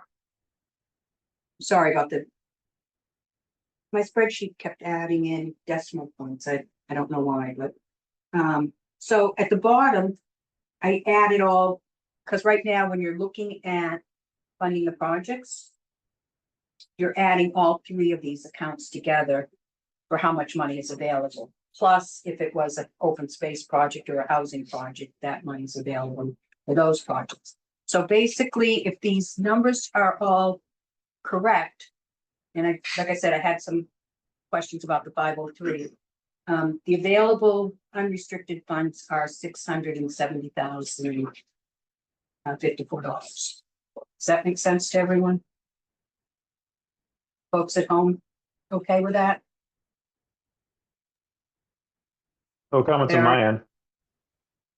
Okay, so that's that. Okay, So and that's that's what we're looking at. So the open space and housing buckets, I understand those are funds available within those buckets. At historic, that typically gets completely drained with bond payments. Correct, we zero that out generally. So, yeah, I did it this way because I switched formats, Yeah. but what we probably will do is what we did last year, but I don't. Is we didn't put the 54 in, put it towards a bond. Right. So that will be zeroed out, but as likely, we have other historical projects. You could spend it there. There's a choice. I put it there just to Yeah. show you that we are putting the money in. Okay, And that what if you use that, what's gonna happen is the budgeted reserve for fiscal year 26 Hmm. is gonna be $54,000 more. okay, It's kind of I just plugged it in here Yeah, to show yeah. that we're doing our 10%. Got it. And actually, after I did it, I saw like last year, we actually made a notation that we accounted for it, so there was no question that we had to put our 10% in. It was actually in the warrant article. okay. So those are those ones. So again, as you said, there's some final confirmation needed with Carla, but the news is pretty good. 670 is honestly more than I was expecting. So I know we still have to get final confirmation, but Couple $100,000 more than I thought it was gonna Yeah. be, which is why I'm looking for. yeah, So we'll make sure on that, but this is overall, this is some really good news. I do want to point your attention to the that's why we're talking about it, when you're considering funding, right? As you draw down the CPA fund balance and the budgeted reserve account from the prior year, that means what you will have available to spend next year and the years after. And to be aware that with the bond obligations, the bonds keep going down, and I'll run the, I had a bonding capacity model I've run in the past, and I'll update it. The bond payments go down and our surcharge goes up, so there's, you get more bonding capacity each year. But if you're looking at the 83,694, if we didn't have the funds in the other balances, the fund balance in the other years, you would be looking at next year, just say you spend everything down. Next year, you would have around 80 or maybe $120,000 to spend on every project you want to do after the bonds. That's a planning thought process. Right. But the CPA was enacted to fund projects, not to become a savings account. But it's also why having a 5-year plan, or knowing, like, I just found out that there is something that came to my attention that Capital already knew about. Mhm. So, the CPC didn't know that there was this project coming up, and I think those are the sorts of things, maybe having a conversation with Capital and all the stuff on there. I don't know, that I heard John Parent, when we were talking about 21 Highland, he's got things in the plan 10 years out. It would be beneficial for the CPC to be aware of those sorts of things. Yeah, so that we could plan for the future, absolutely. So there's that, and then if you're set with that, I think it's the next agenda item, is the Project next closeout. page. Yeah, so here's some. So I spent some time with Carla and questioning, and as I went in and met with Brian. And so before we get to all the accounts, so we have bonded projects, the library and the townhouse, both of which require a preservation restriction. And neither one has one yet, and I don't have any information on them. I know that when we first started looking into this years ago, for the library, I worked with the chair then, Andrew Mills, and found a couple of companies, or not companies, groups that hold PRs. And it wasn't a cheap endeavor, because they have to provide legal protection in perpetuity. There was a cost to that. So I think one of the ones we got for the library was like $100,000. And now we hear the library is going with a land trust that will do, I think I heard something like $5,000. We didn't indicate in the something to think about in the future. Did it indicate what level of oversight this PR will have? Because the reason they're expensive is so that they can defend the restriction if they need to, 20 years down the road, 10 years, whatever, but 50 years down the road, it's in perpetuity. Similar to, we have funded conservation restrictions endowment funds. Yeah. Because they also have to be able to defend the restriction for years. Yes. So I'm just pointing that out. We don't have those, and this is the library. So the project's not complete until they put the PR on it.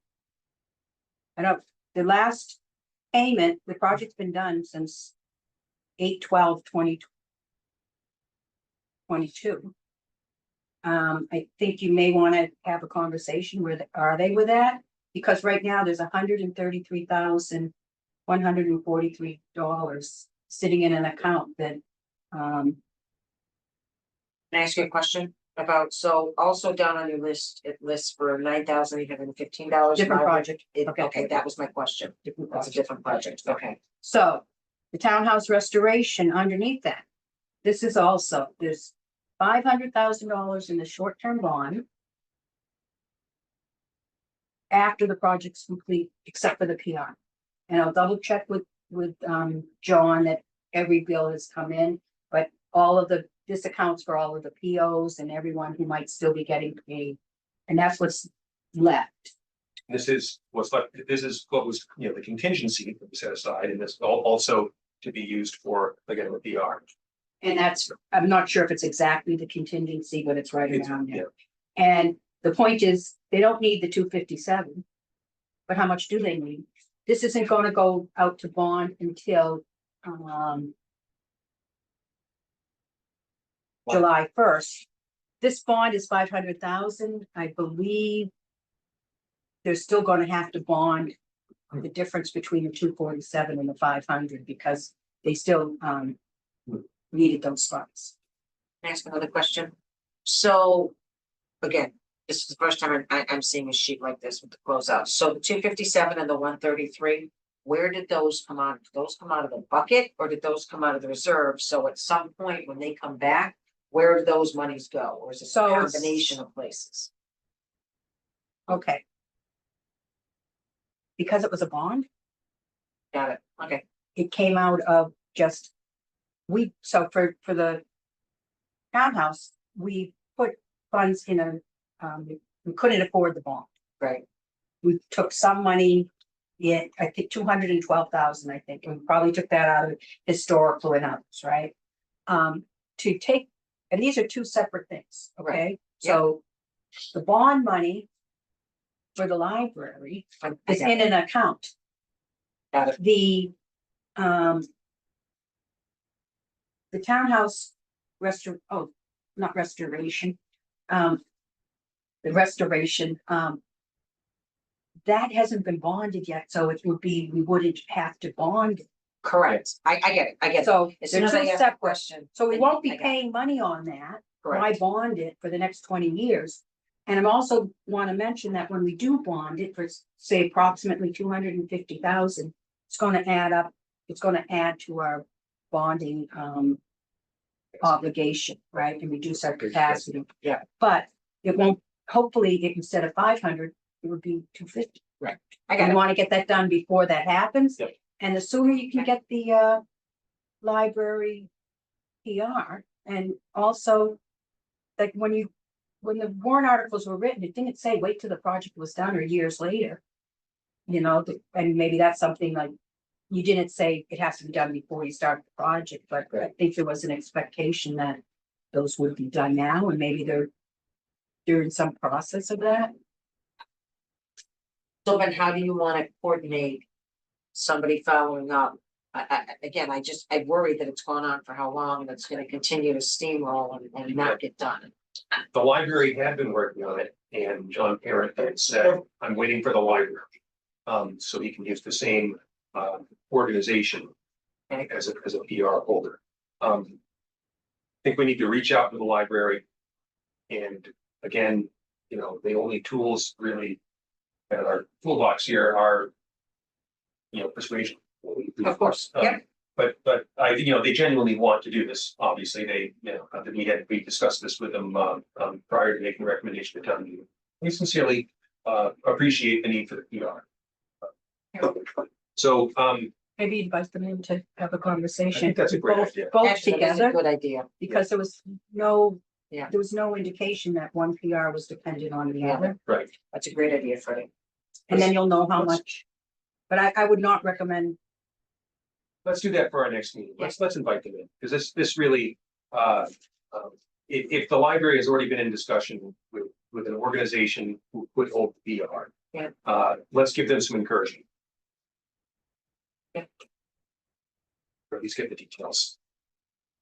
oh, and also, I have to follow up with Brian too, because it was a bond, he was looking into, you may have to go to town meeting to take the money. There's certain special rules about it, and if it's under 50,000, you could put it towards another bond. And I said, well, how about two 50,000s, right? And he said he didn't think he could split it, right? But, I mean, to two bonds, right? So I'll follow up and get more specifics on it. So then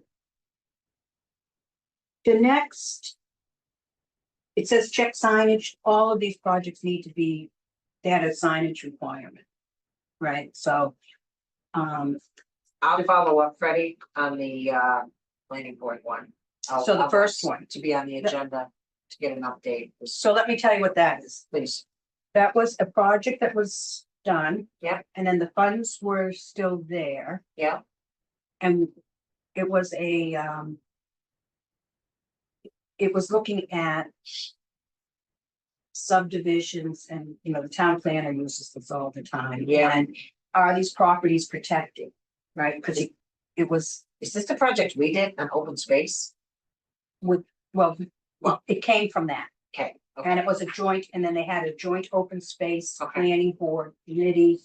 Yeah, yeah. That was looking at it, and then afterwards, when more subdivisions came in and they weren't put into this. Yep. They came back to the Yeah. CPC and asked if they could use the remaining funds to go towards finishing up the project or adding more, and the CPC agreed. That was a while ago, and, Okay. you know, COVID and maybe even before that, and a new town planner. So the Okay. question is if, are they still moving forward on it, and does this committee want to continue with that? Okay. Okay. So then the next, the golf course conservation, I'll work, Yeah, we've already paid for the endowment. this is, well, it wasn't just the endowment. Oh. So I will say, all of these names, sort of, we should maybe work with the town accountant, because they just pick a name and name the accounts, and sometimes it's hard for us to know which project they're talking about. That there was, not just the endowment, it was other things went into it. But the endowment's done. I just need to get a sign off from Melissa and SVT. That's all set. So that's a sign off, and then fill out the paperwork. And I'm not sure what signage that would be. So I have to look at the project to see what else it included, because it was more than just this, conservation restriction endowment, I believe. I could be I have to look at it. Betsy's back home again after being away for months, but she just got home, and I didn't want to tear apart her dining room when she hasn't finished unpacking. So we'll be working on that. The flag school. Again, signage, that's really old. The All Wars, Lisa, you've already Yeah. started that. I'll have an update at the next meeting. on That's those. signage, the South Union registration, that there, I'm pretty sure, just double check. Maybe you can do that, Grant. I believe that was the national. Yeah, the National Register. We have the plaque, so it's been done. And the plaque's there, but I'll just check I'll check the application to see if there was anything else. Okay, because the plaque is on the building, I believe, right? Right, and we know it's registered, it's on the list. So the trouble is, that's the name of the town, but was there anything else in, right? But we just wanna, But we should be able to go to the 2000. Sorry, what year is it? 2008 2008. town meeting to see what, oh no, it would be the. Do the application process, right? To see what the requirements are, or, so some of these, you know, were before we had yeah, electronic copies, so we're hoping we have all the applications. Not required to keep them that far back, but Betsy certainly did for all that she could. And it would be good just to check the application. Okay. So we'll be pulling all that together, but yeah. you know, if I look at it and say it's okay, I can just tell you that, and Okay. and then what it will be is writing all these up. You know, the form we had. Okay, do you want to go through these one by one, or would you rather just have the whole list? I think we have the whole list, and some of the, you know, what's the real low-hanging fruit here is, for instance, the bottom one. It's a historical society project, the Buck family civil war flag restoration. That $12,637, we had gotten notice from the society a while back that the work had finished on that. We, when I mentioned we spoke with Jay Tallerman, Lisa and I and Freddie, and this was actually one of the reasons to, that we spoke with him. The best way to do this, he gave us guidance and helped us give us direction on how we should compose a letter. And basically just a letter saying that, you know, we understand the project's finished. We will be on thus and such a date, and not too far into the future, just I think they said a week would be appropriate. We will be transferring these funds back into the Community Preservation Trust.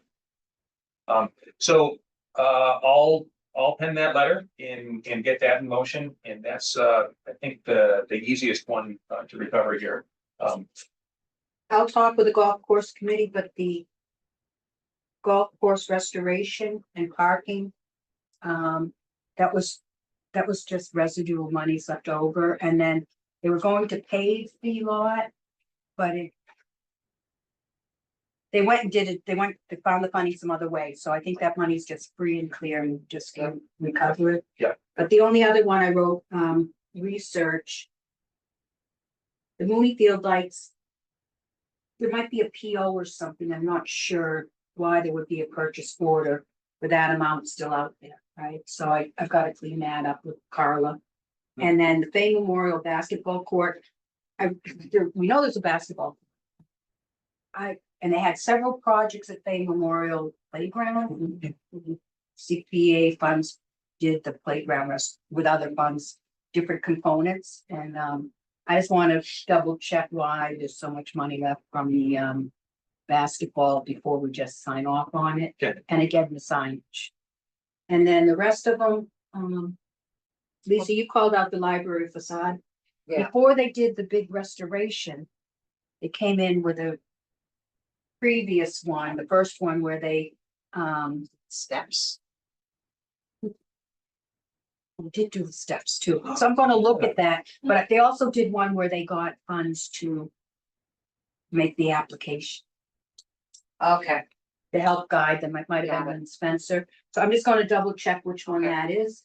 And I think the rest is pretty simple. For historic town artifacts, is that the society or is that town park?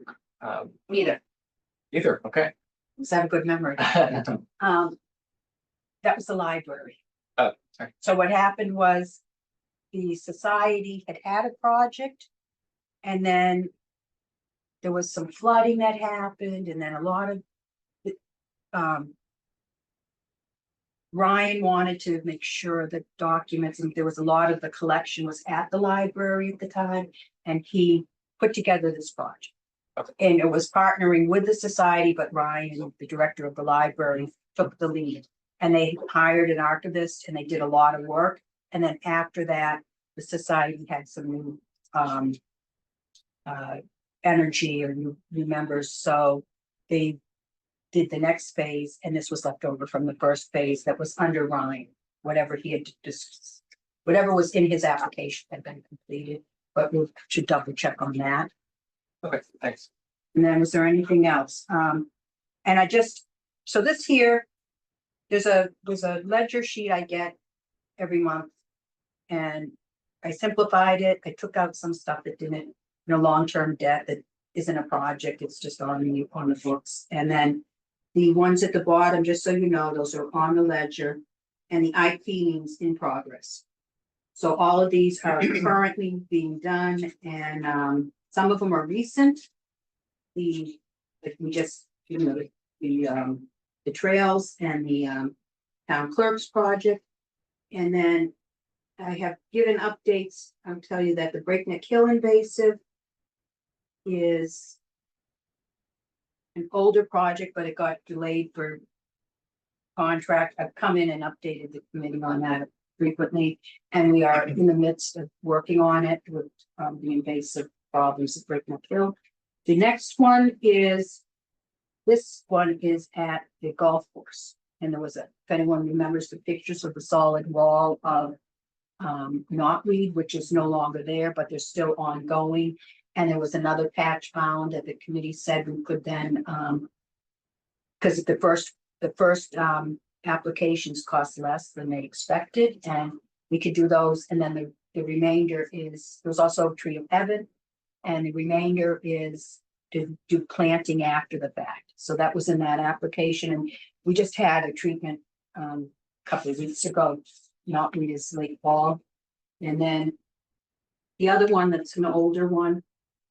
Oh, so you'd be glad to know the Golf Course Audubon International Classic Program. We are working on that, the Open Space Commission and the Golf Course Committee, and that will be moving forward. Fantastic. Fantastic. All right, any more questions on project closeouts? The other ones on here that we didn't talk about, is there any steps we need to take? Or Signage? Steps we need to take, okay. So like, maybe I should, if you want to know, like, the old burial ground, I don't believe there's any CPA signage. And I think the committee needs to determine what kind of signage you want. Yeah. Because that's why we kept the funds.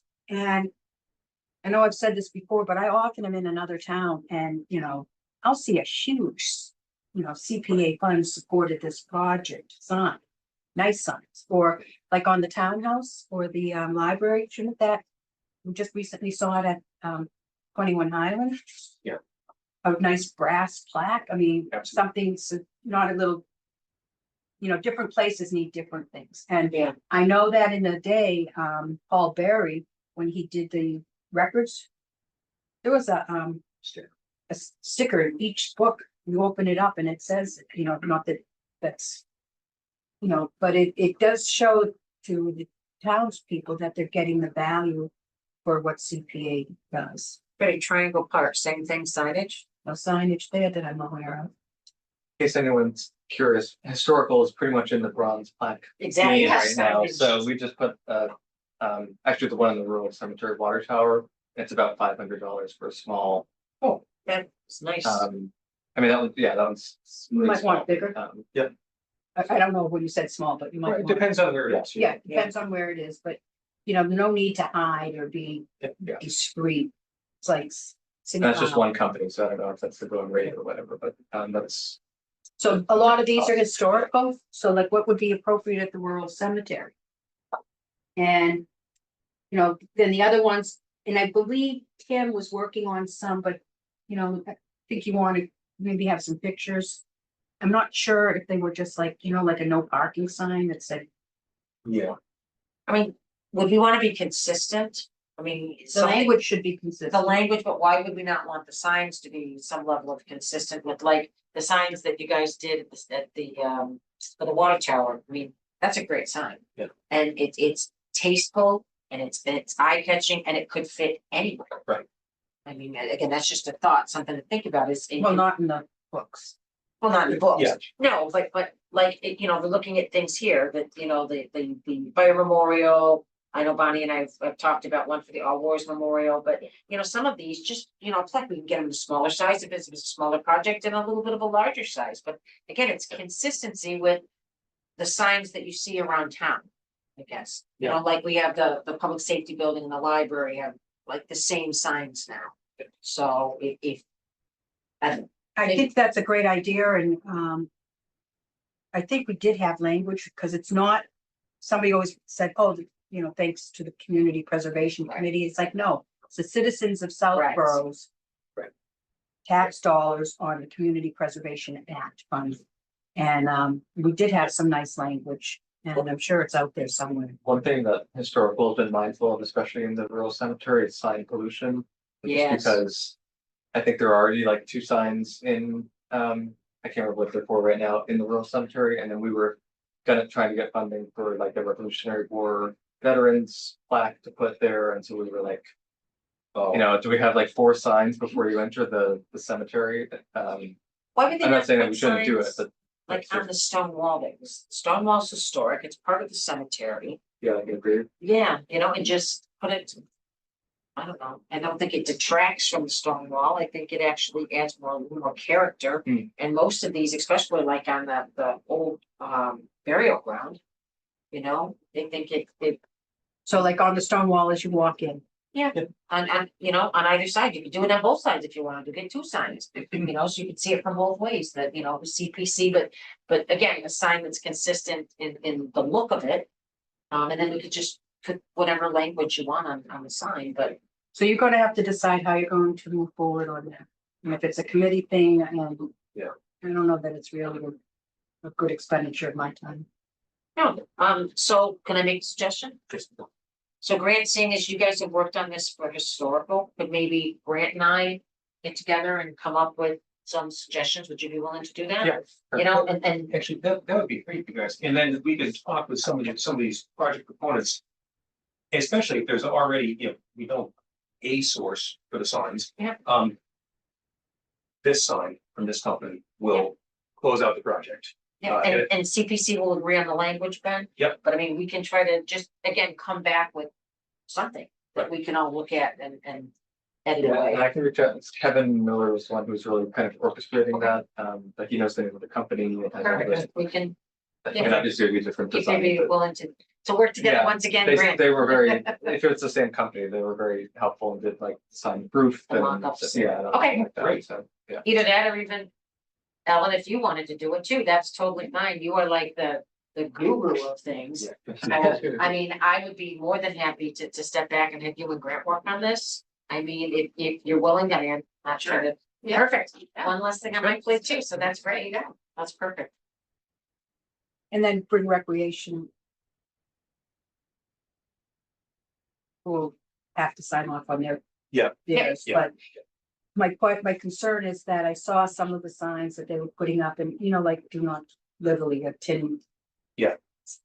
A metal sign, it's not real, we were happy to get it done, but I don't think it's a bad expenditure of funds to get it done properly. Right. And have a second one. Consistent. And also we need to check on what Saint Mark's did, because they said they did. Hmm. And they were At the very, park? no, At the- The church. Oh, church. we didn't follow up. We didn't Yeah. have the bandwidth, and they invited us for tours, we didn't go on, and, Okay. I don't know if we'd have to I remember. fund it at this point or not. Yeah. I mean, they may have put something, I don't know. I thought you told us that I'm sure, they were so, they were, yeah, they They were were- a pleasure to work. oh my with. goodness, Yeah. they were above and beyond, but anyhow, just as we're talking about signs, I never went and looked at.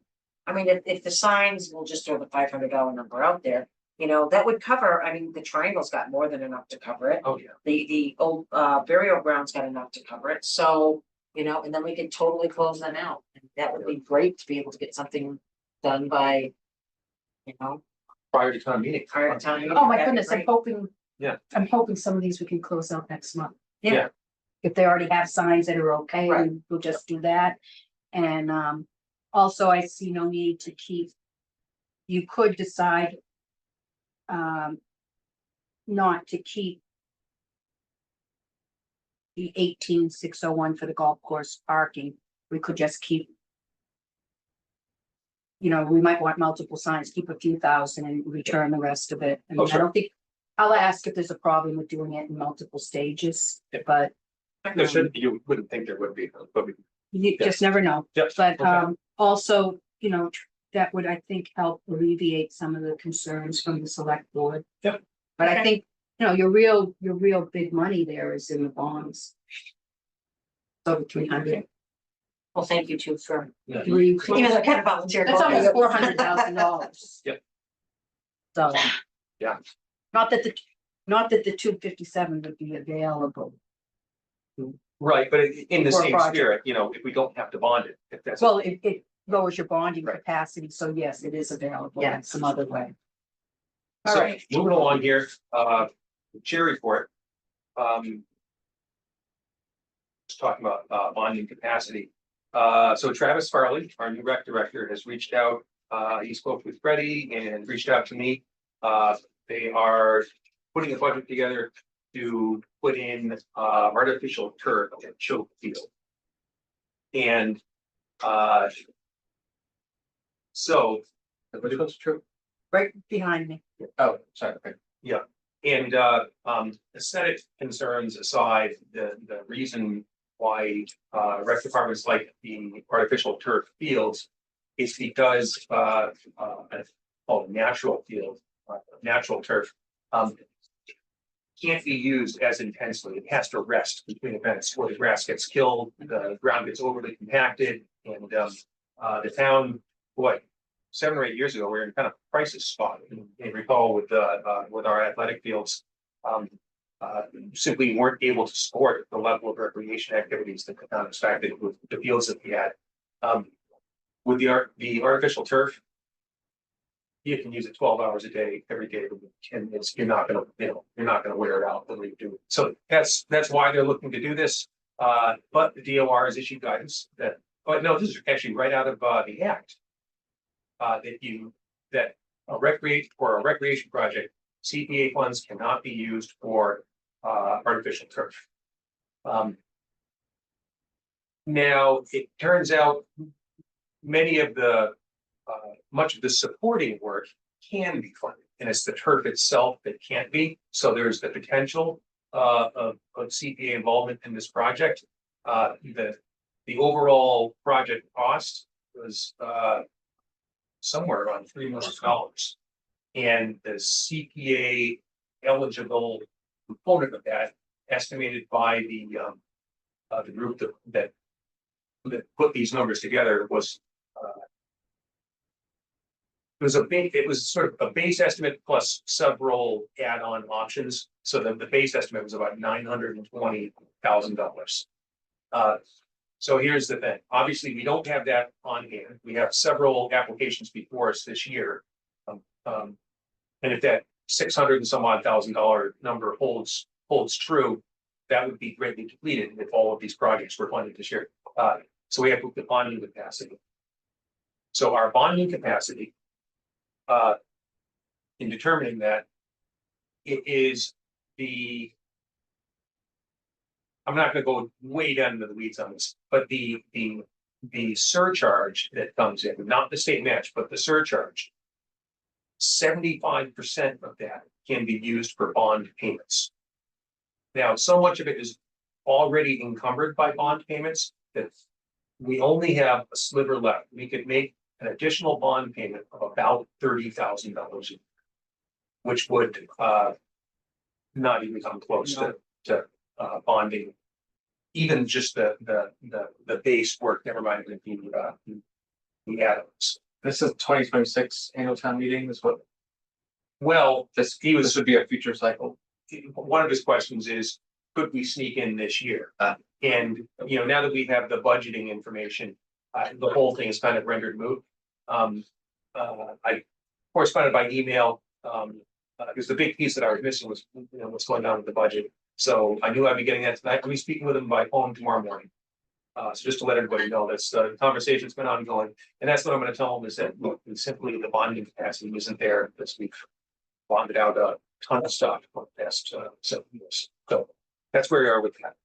I mean, as supporters, as I would be of doing something, was just created a guideline that, once again, would be potentially, Yeah.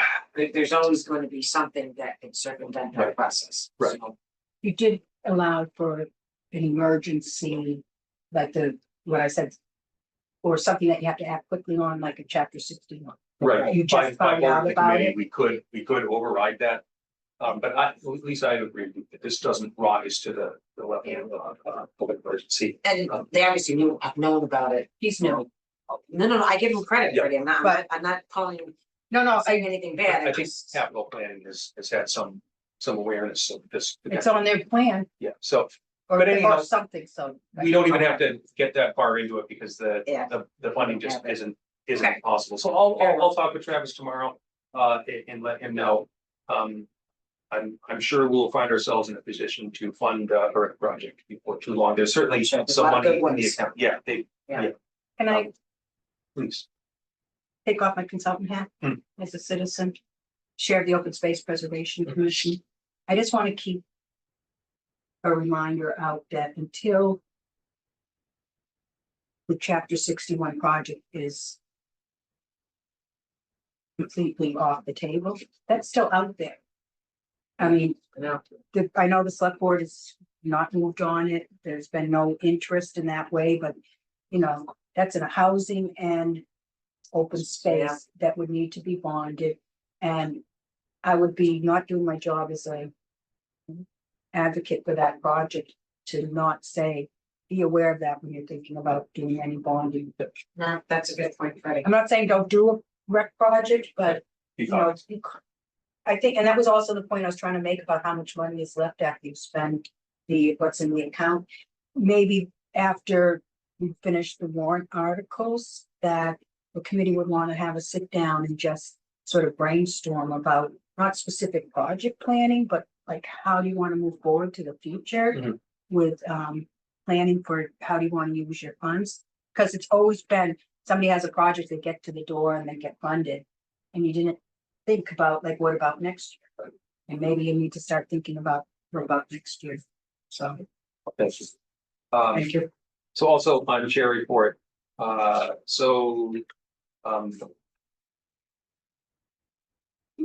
folks may recall in our last meeting,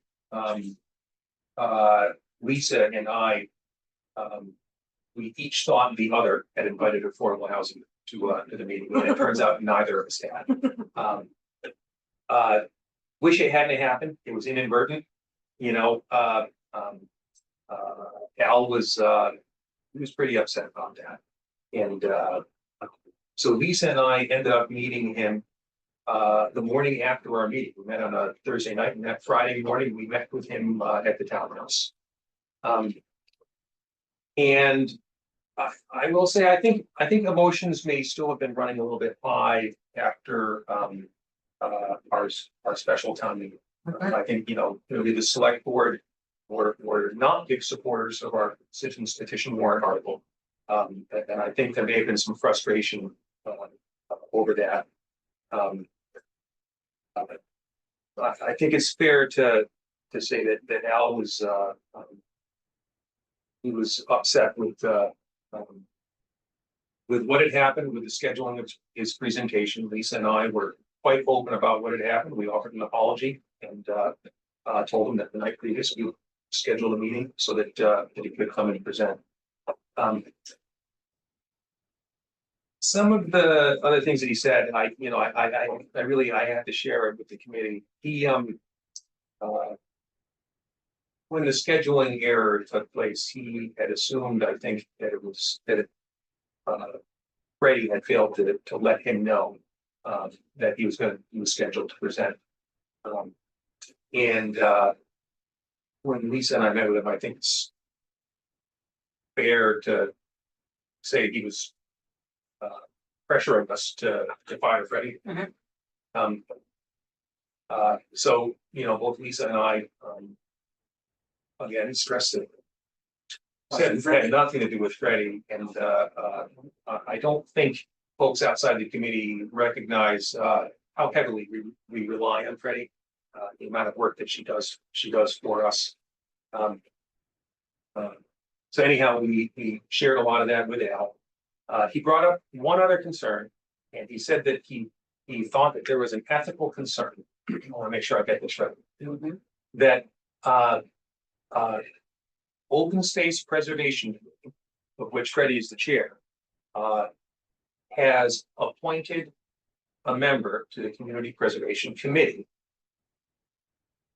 And the Community Preservation Committee has hired Freddie as a consultant and paid her a consulting fee for doing that. I don't see where there is any kind of ethical concern or even really the appearance of one. I guess the only place maybe there could be an appearance is if when Freddie's contract comes up for renewal. So even then, I don't see the ethical concern. But so Sarah, are you still with us?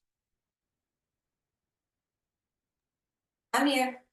Okay, yeah, so I guess what I would say is just to, you know, one possible way of diffusing this concern is when Freddie's contract comes up for renewal. I mean, one option would be for you to, if you wanted to, and again, I don't think there's any legal requirement to do it, but you would have the option of recusing yourself.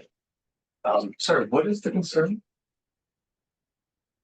Open Space Preservation Committee, of which Freddie is chair, appointed one of their members to be a CPC representative.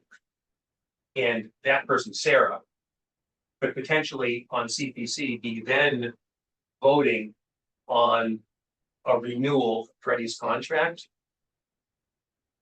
Again, there's no financial benefit to Sarah, so I don't see any ethical concern. I really don't. And I, Yeah, please. and maybe it deserves looking into more, but there's no conflict of interest. It's not like we're getting paid to volunteer hundreds and hundreds of hours Yeah. of our labor as to the town. Yeah. Recusing herself indicates that there is something. Well, yeah, I mean, you can Playing recuse it yourself safe. for, yeah, you can play it safe in the interest of, if there's any fear that there might be an appearance. And again, I'm not, certainly not offering advice here, just, this is a conversation that took place with Al and, you know, I want to share it with the whole committee. And Sarah, you know, it was in part about your appointment. I think it was mostly directed at Fred, and if we're being honest here. But, you know, I just wanted you to know that this had come up. I don't think it's a big deal. As we get closer to renewing Freddie's contract, be happy, you know, if you wanted to discuss it at any time. I don't think it's an Or- issue. Yeah. Call ethics, Yeah, I was gonna say. ask ethics the question and let them give you an answer. And if they say it's not an issue, then you don't have to do anything. And if someone chooses to pursue a path on what they think is ethically wrong, then you've covered your bases. Yeah, I don't think it's really involves us. I think it's really between Sarah and the ethics. Yeah. The ethics commission. If she Exactly. Feels the need to, and she doesn't feel. the Right, need to, it's up to then- her, but And I will say, so I think many of us, I know I have, Grant, you have, Lisa, you have, Many times. have called into the, the state ethics commission has, they call it the attorney of the day. Yep. You can call in and speak with an attorney, and, both I and everyone I've spoken to about this have found it to be actually a pleasurable experience. it was Yeah, it's absolutely, they're So- wonderful. anyhow. So. yeah. Great.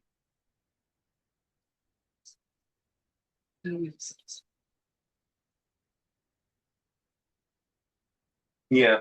Okay, Um, I just, yeah, I think Okay. we covered that, you know, like I said, I think, you know, at that time, there was still some frustration, I think. You know, from the citizens petition warrant article, I think some of that might have bubbled over. But, you know, we Okay. had the meeting and I just wanted to report what happened to everybody. Yeah.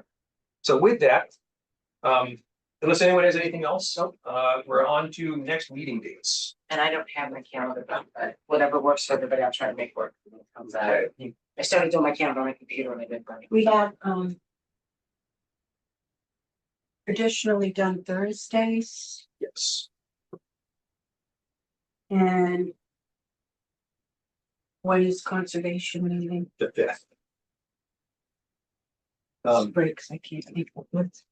The 12th would work for me. How do other folks, look at the 12th, You can't do it, Bob. can't do the 12th, Can you do the 11th, which is a Wednesday? I can do the 11th. Aren't Wednesdays troubling? Yeah, they are, sorry. No, they're tough for me, but if I would just have to do a hard stop at like 9 o'clock. So Okay, I could do our call that we did. Because I don't think you want to go beyond the 12th, do you, With the holidays, with the holidays? yeah. So I can reveal them. I'll give up my tentatively, I can do appointment Sarah, on the 11th. Sarah and Doug, does the 11th sound The doable? 11th is good. The 11th works. Wait, somehow. And also Kristen has her hand up, but we can do that after. Oh, yeah, okay, Kristen, sorry, we just saw you had your hand up, we'll call on you in just 1 sec. Yeah, so unfortunately, I can't do the 11th. I have a ZBA hearing that night. Oh, sorry. Yeah, and sorry, my phone died. That's why I'm back on the computer. So Oh, okay, I can't do the 11th either. oh, okay, so we had, Both without. yeah, Sarah and Doug, would the 12th work for you? The 12th is a Trotter band concert, so if you have a kid at Trotter and band, there's a concert that night. Yeah. What's the next week? Dare I say the 13th? Yeah. Not at night, though. That's a tough one. And I'm, the fifth is tough. Fit this out.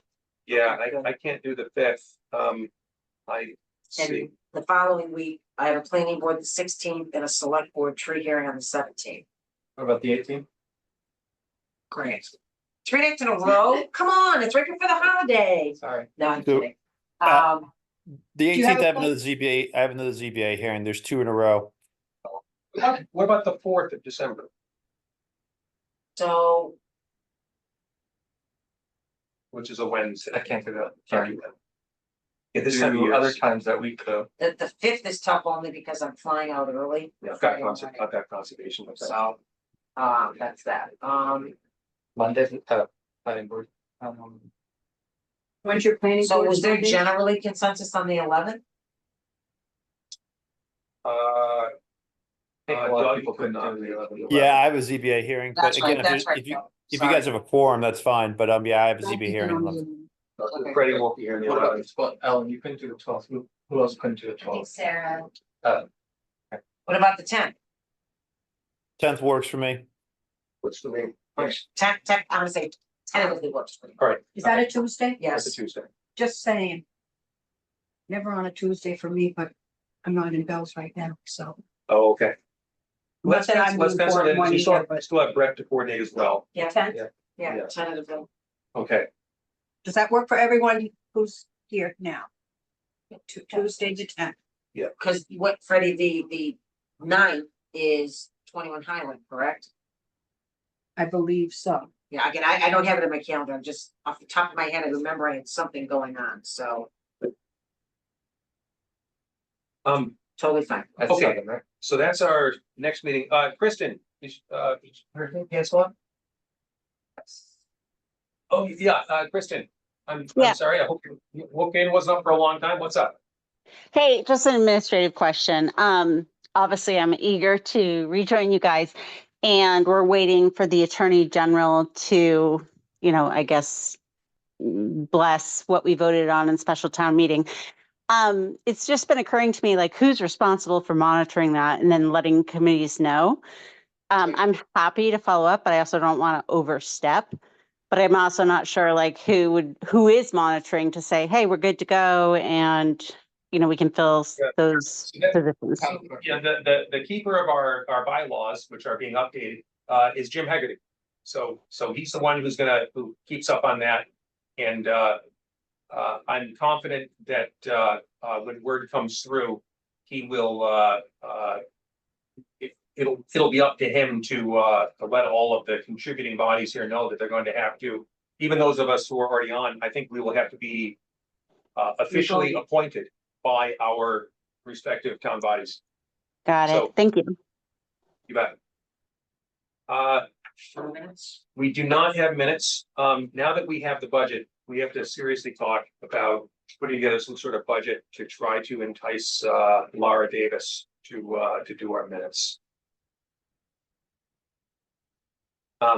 I was thinking, even if it was only to do minutes from recordings, if we stuck to both hybrid and Zoom, there would be some savings where she wouldn't have to attend all of our meetings and she could simply do minutes.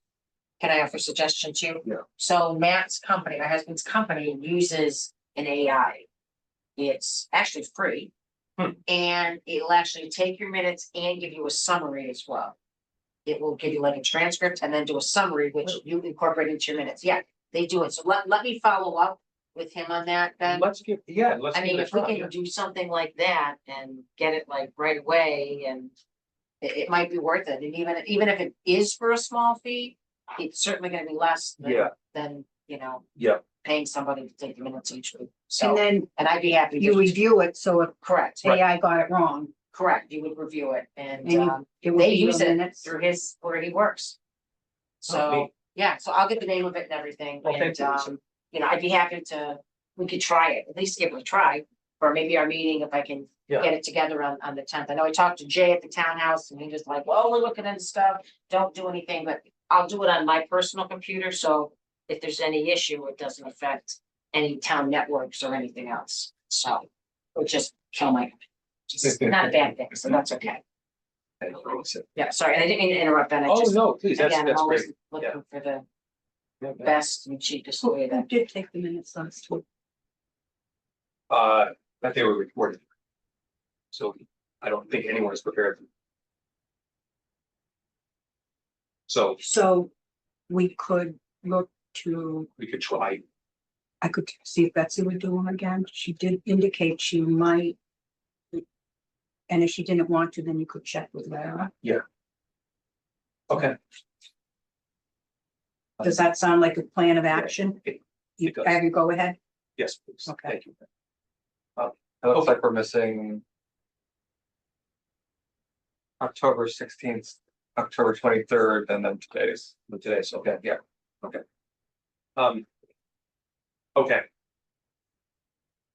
So for next time, it would be October 16th is the open meeting law for the party. Yeah. Okay, so we'll have to take care of that one. Yeah, Freddie, if you could, that's. Does anyone have anything else? Okay, Next agenda though, just so I don't forget. Right. We need to go through the letters of expectation again. Yeah. Because they weren't finalized. Some people Oh. paid back and then you need to finalize them and then get them signed. yes, Okay. okay, so that will go on the next agenda. I meant to get it for this one. Kat's been asked if she had done some changes and we accepted them, but we didn't get back to her. Okay, Who's gonna follow up, and it probably was me, I'm gonna ask the question, with getting the applications that we have on the town website. You're already up there. I did it. Rand. You- Months ago. Lisa, Man. months? Well, I don't go to the town. That was like August. I don't go to that webpage. I knew you had done that. I didn't know, so hey, thanks, Grant. I think you told us after you did the Yeah, it was at the Minutes, pre-town, it was at the pre-town meeting, whenever that was. I guess it I'm was old, September. Grant, I forget things. So, see, look, now you just got extra kudos, so great job. all right, Okay. well, with that, No. we haven't taken any votes tonight, so now is the time. Would somebody like to make a motion to adjourn? So moved. Second, And there's a Wait, second. I think Oh. Kristen's hand is up and Oh, yep, we haven't voted yet. Kristen, what's up? No, all good, all good. oh, sorry, okay. Yeah, thanks. Okay, yeah, we're hybrid, so I will call the roll here. Doug Nance, Aye. and Sarah Warden, Aye. thank you. Rick Farrington. Aye. Ellen Maria, aye. Lisa Braccio. Aye. Ben Smith is 9. Thanks, All right. everyone. Thanks, you. everyone. Aye. Have a great night. For Posting. Have a good night.